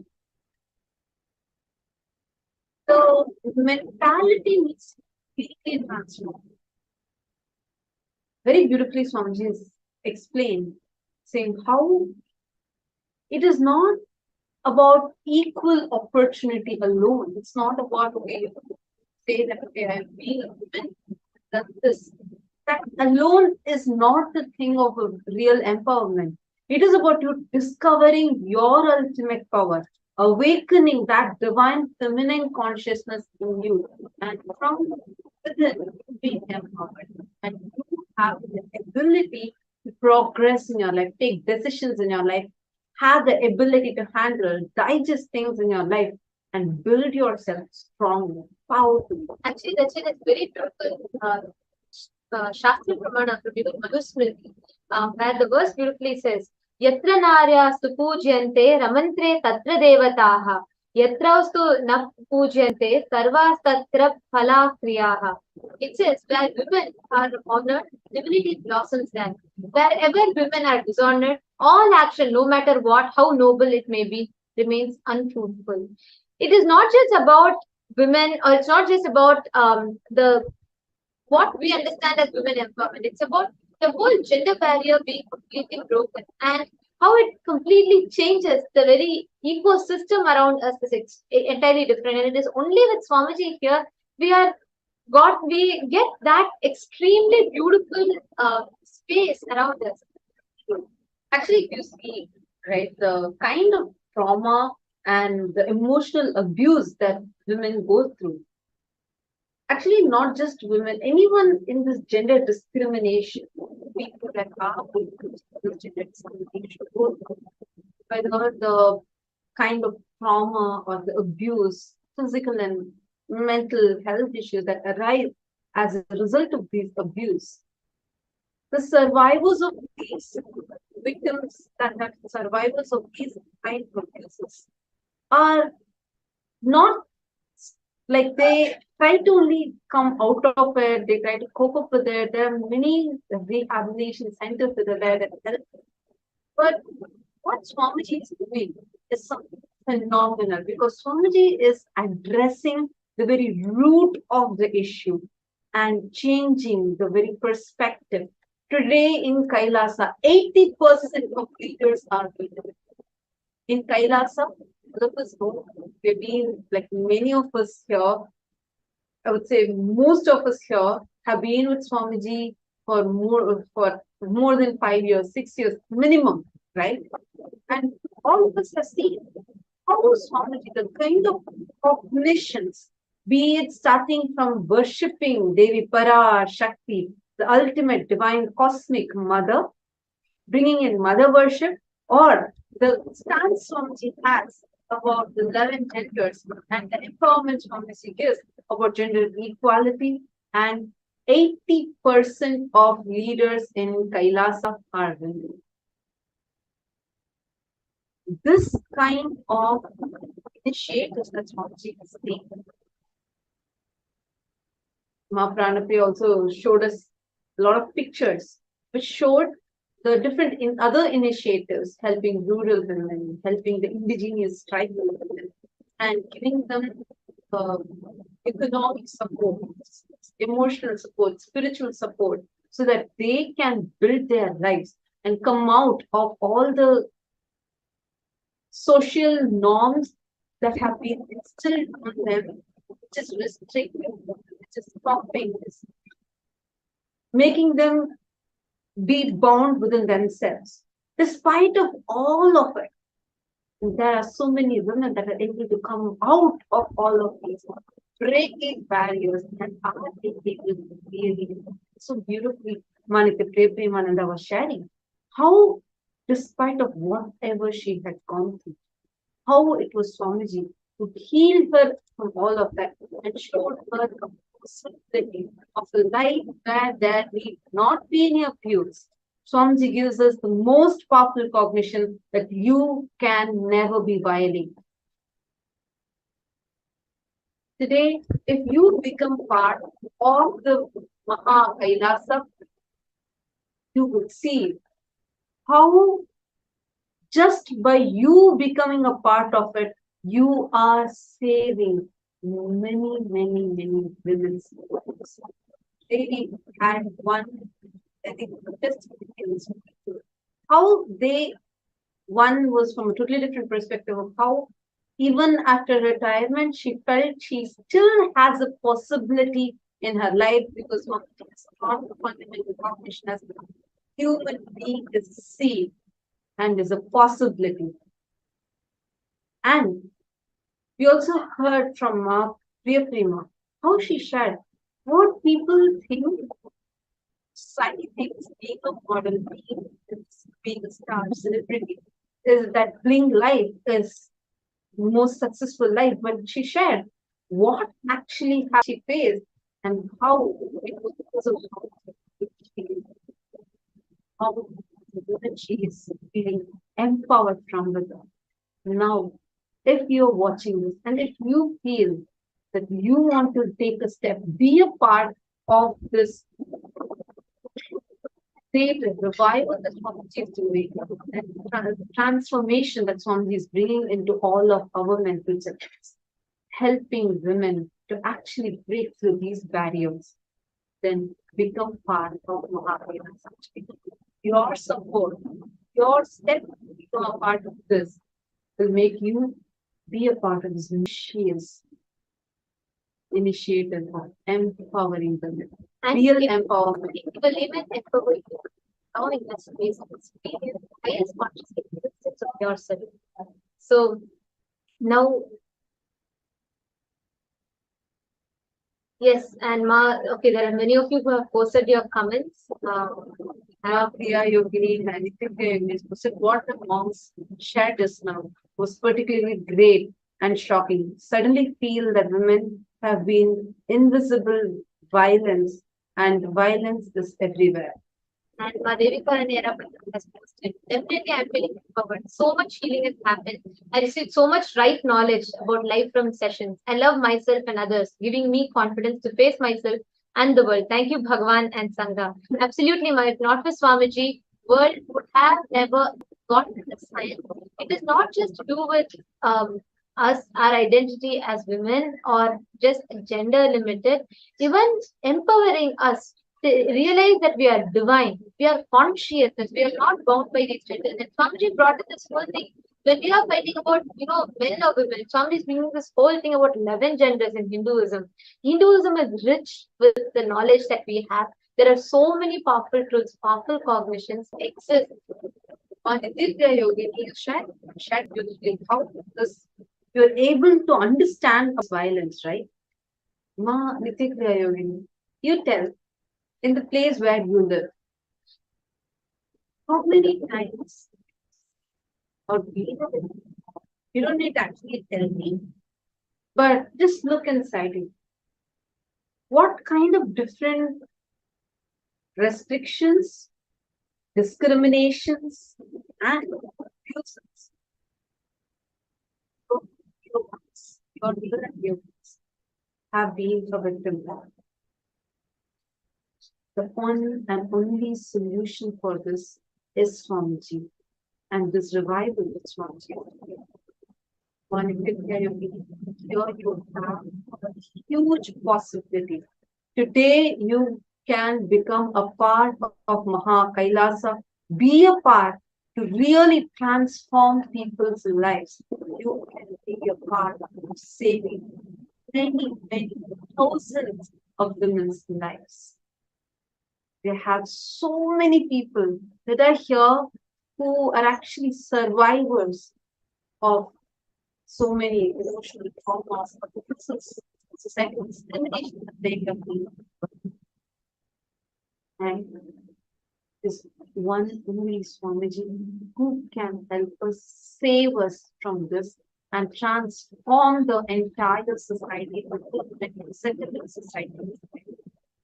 Now, all the YouTube viewers that are there with us, you all also can be a part of this. You can become part of this grand mission that Swamiji is doing. If you really think you have to be, really there should be a difference. There has to be a change in this world and real women empowerment has to happen, then become part of that cause today. And take the step now. And every one of that are here. You can put your intention beside to be a part of the and you all can sign up in the link. Just go check it. You all can go to sksjp.org/contribute and please sign up there. Please let us know your intention.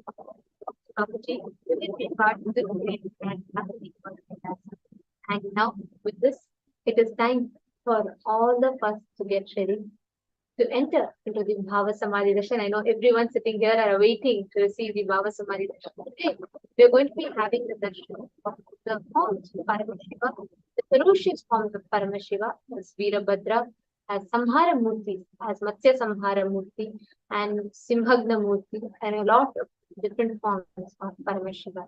So let us all get ready to the darshan. And just as we are entering into the darshan, I request every one of you to please settle down.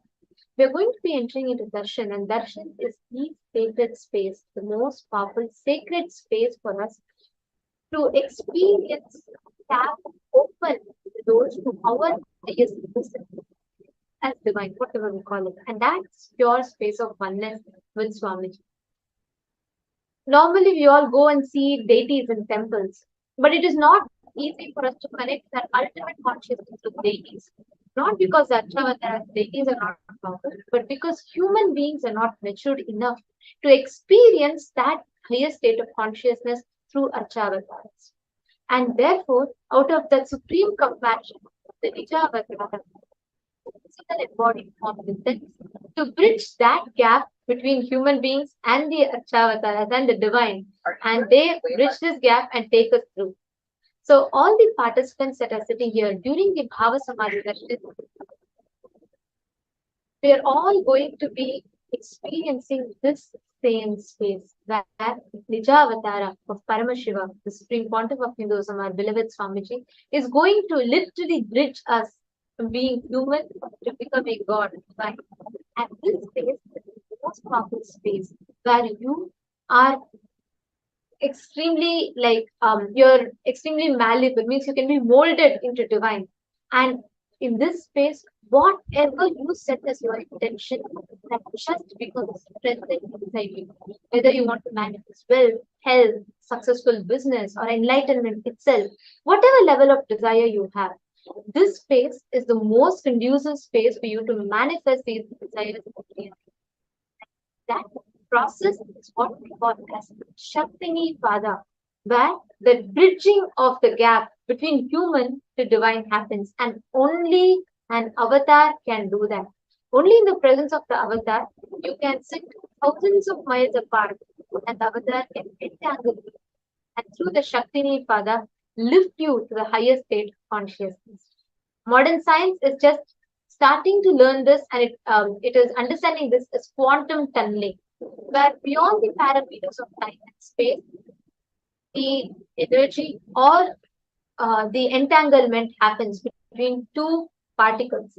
This is what modern science is just beginning to understand, but Hinduism had mastered this, and this was in fact practiced ingrained into our traditions. And the Guru Shishya Sampradaya, the master disciple lineage, is founded on this core principle of entangling, feeling connection, Guru Bhakti. And it is through that umbilical cord connection that the master transmits the highest knowledge within cycles. And every one of us that are sitting here, we are going to be experiencing this same space during the Bhava Samadhi Darshan. And all you need to do is just sit in this space. One is going to manifest. Avatar is going to manifest the different samhara murtis for all of us.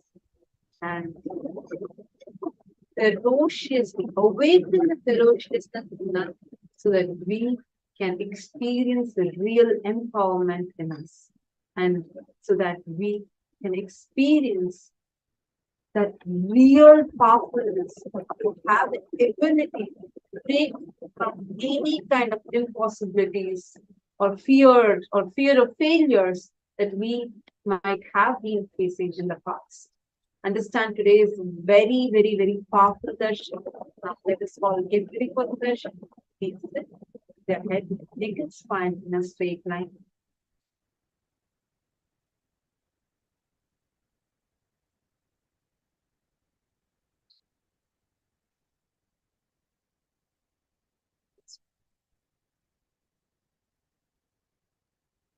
Chanting the Mahavakya.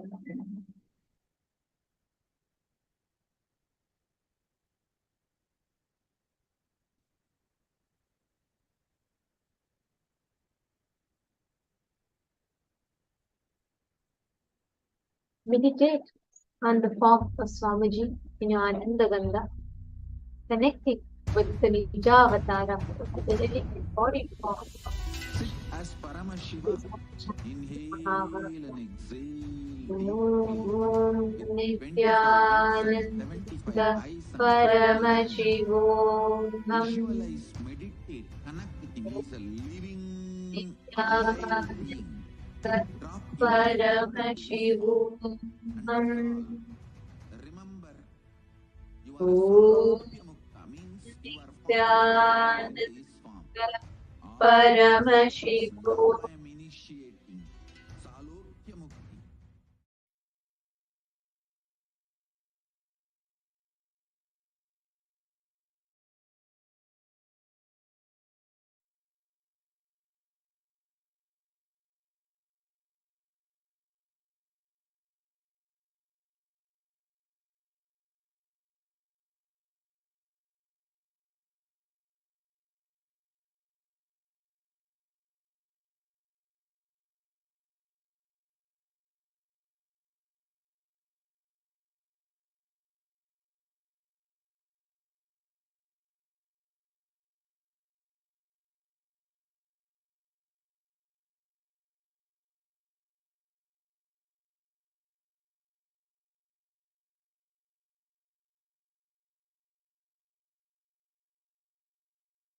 Connecting with the divine with your eyes closed is meditation. Connecting with the divine with your eyes open is darshan. Come, let us all now move from meditation to darshan. Slowly, very slowly, please open your eyes.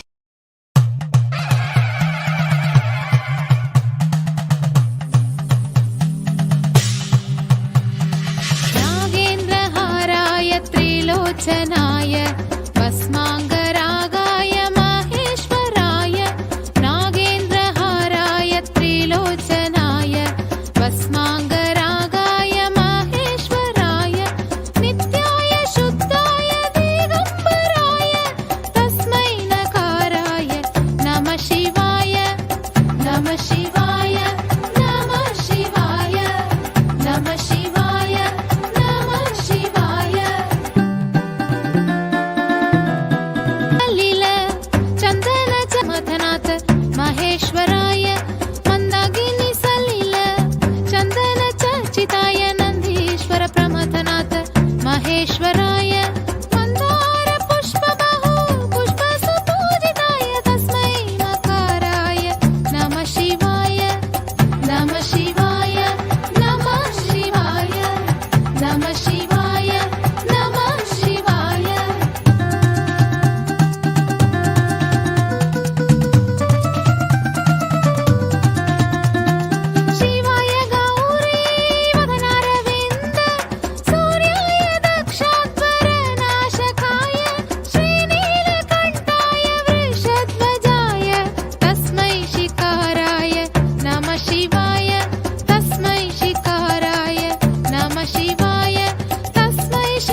शिवेन सह मोदते।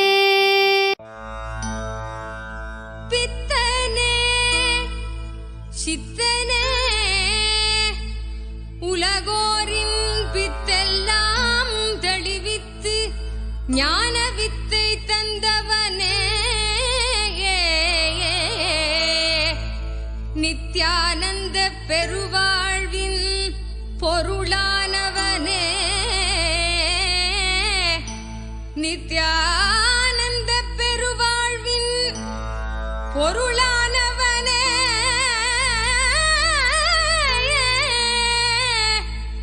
தியானக்கரம் நீட்டி எம்மை ஆண்டு கொண்டவனே அருள் தருவாய் நித்யானந்தனே.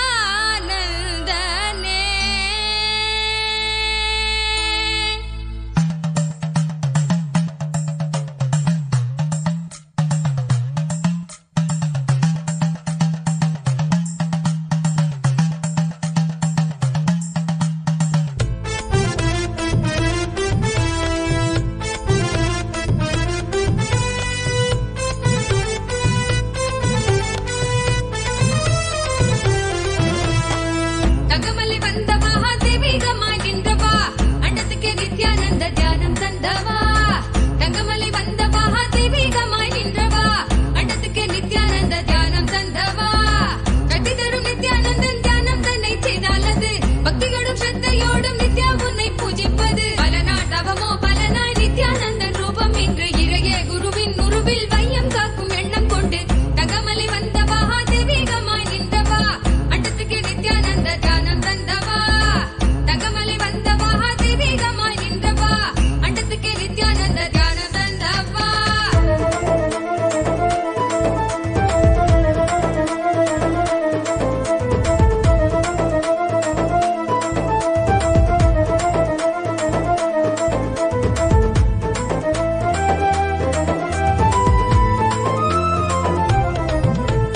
சொர்க்கம் என்றாலே அன்பு வழிதானே என்றே நீ உற்சாகமாக உணர்த்திட இன்பம் கண்டோமே.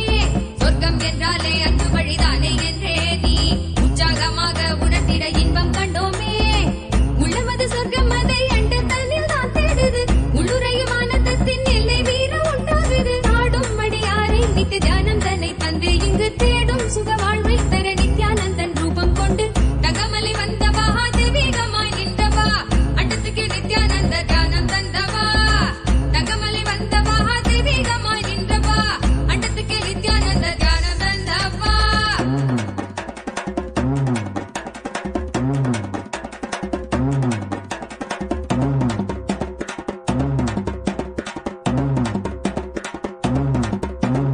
உள்ளுக்குள் உண்டாகும் நித்ய ஆனந்தம் கண்டாலே உள்ளம் தெய்வீகம் கொண்டாடும் என்றாய் நித்யானந்தா நீ. கள்ளங்கள் இல்லாமல் கொள்ளும் தெய்வீகம் எந்நாளும் எம்மை ஞானத்தின் மெய்வாழ்வில் சேர்க்கும் யுக்தி தந்தாய் நீ. உள்ளுக்குள் உண்டாகும் நித்ய ஆனந்தம் கண்டாலே உள்ளம் தெய்வீகம் கொண்டாடும் என்றாய் நித்யானந்தா நீ. கள்ளங்கள் இல்லாமல் கொள்ளும் தெய்வீகம் எந்நாளும் எம்மை ஞானத்தின் மெய்வாழ்வில் சேர்க்கும் யுக்தி தந்தாய் நீ. நித்யாவன் பாதம் அதை கண்டாலே போதும் மெய்ஞானம் வாழ்வில் பொறியாக குடியேறும். அகமும் தெளிந்தே ஆனந்த கூத்தாடி விட குருவாய் வளர்ந்தான் தங்கமலை வந்த மகாதேவிகமாய் நின்றவா இந்த தியானம் தந்தவா. தங்கமலை வந்த மகாதேவிகமாய் நின்றவா அண்டத்துக்கு நித்யானந்த தியானம் தந்தவா.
மெது மெதுவா பேராசையா மாத்துது ஆளும் மகிழும் உன்னுள் அச்சத்தையே விலகிது அசைய மெது மெதுவா பேராசையா மாத்துது ஆன்மீக வாழ்வு தரும் ஆனந்தமும் தேடி வர ஆகாது ஆசையச்ச தூர ஓட்டிடு ஆன்மீக வாழ்வு தரும் ஆனந்தமும் தேடி வர ஆகாது ஆசையச்ச தூர ஓட்டிடு நித்ய மந்திரமாச்சு வாழ்வின் அனந்த யந்திரமாச்சு நித்ய மந்திரமாச்சு வாழ்வின் அனந்த யந்திரமாச்சு ஆடலாம் பாடலாம் கொண்டாடலாம் ஆனந்தமாய் நித்யனவன் பாதை பாடலாம் தியானமாம் நித்ய தந்த பாதை தன்னிலே ஆட்டமுடன் பாட்டமோடு ஆனந்தமாய் கொண்டாடவே ஆன்மஞான கூடுமே வாழ்வே நித்யானந்தமாகுமே ஆன்மஞான கூடுமே வாழ்வே நித்யானந்தமாகுமே நித்யானந்த சத்குருவின் காலடியை பற்ற மற்ற எண்ணமெல்லாம் ஓடிவிடுமே மனம் கொண்ட எண்ணமோட குரு நித்யனவன் சுட்டது வாழ்வில் தரும் நன்மை தருமே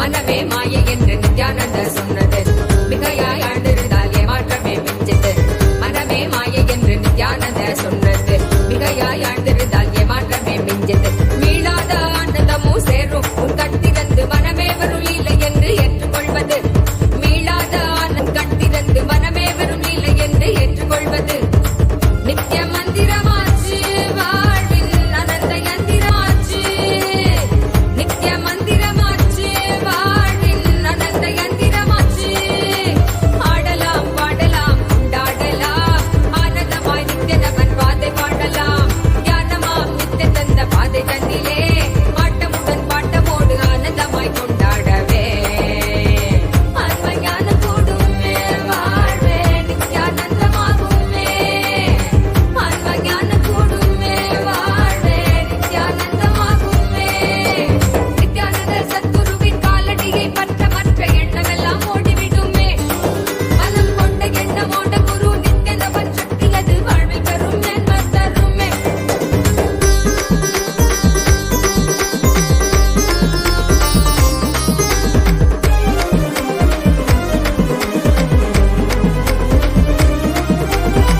அகந்தை ஓடிவிட ஆனந்தமாய் ஆடிடு ஆனந்த வாழ்வு காண நித்ய தந்த வழியுது அகந்தை ஓடிவிட ஆனந்தமாய் ஆடிடு ஆனந்த வாழ்வு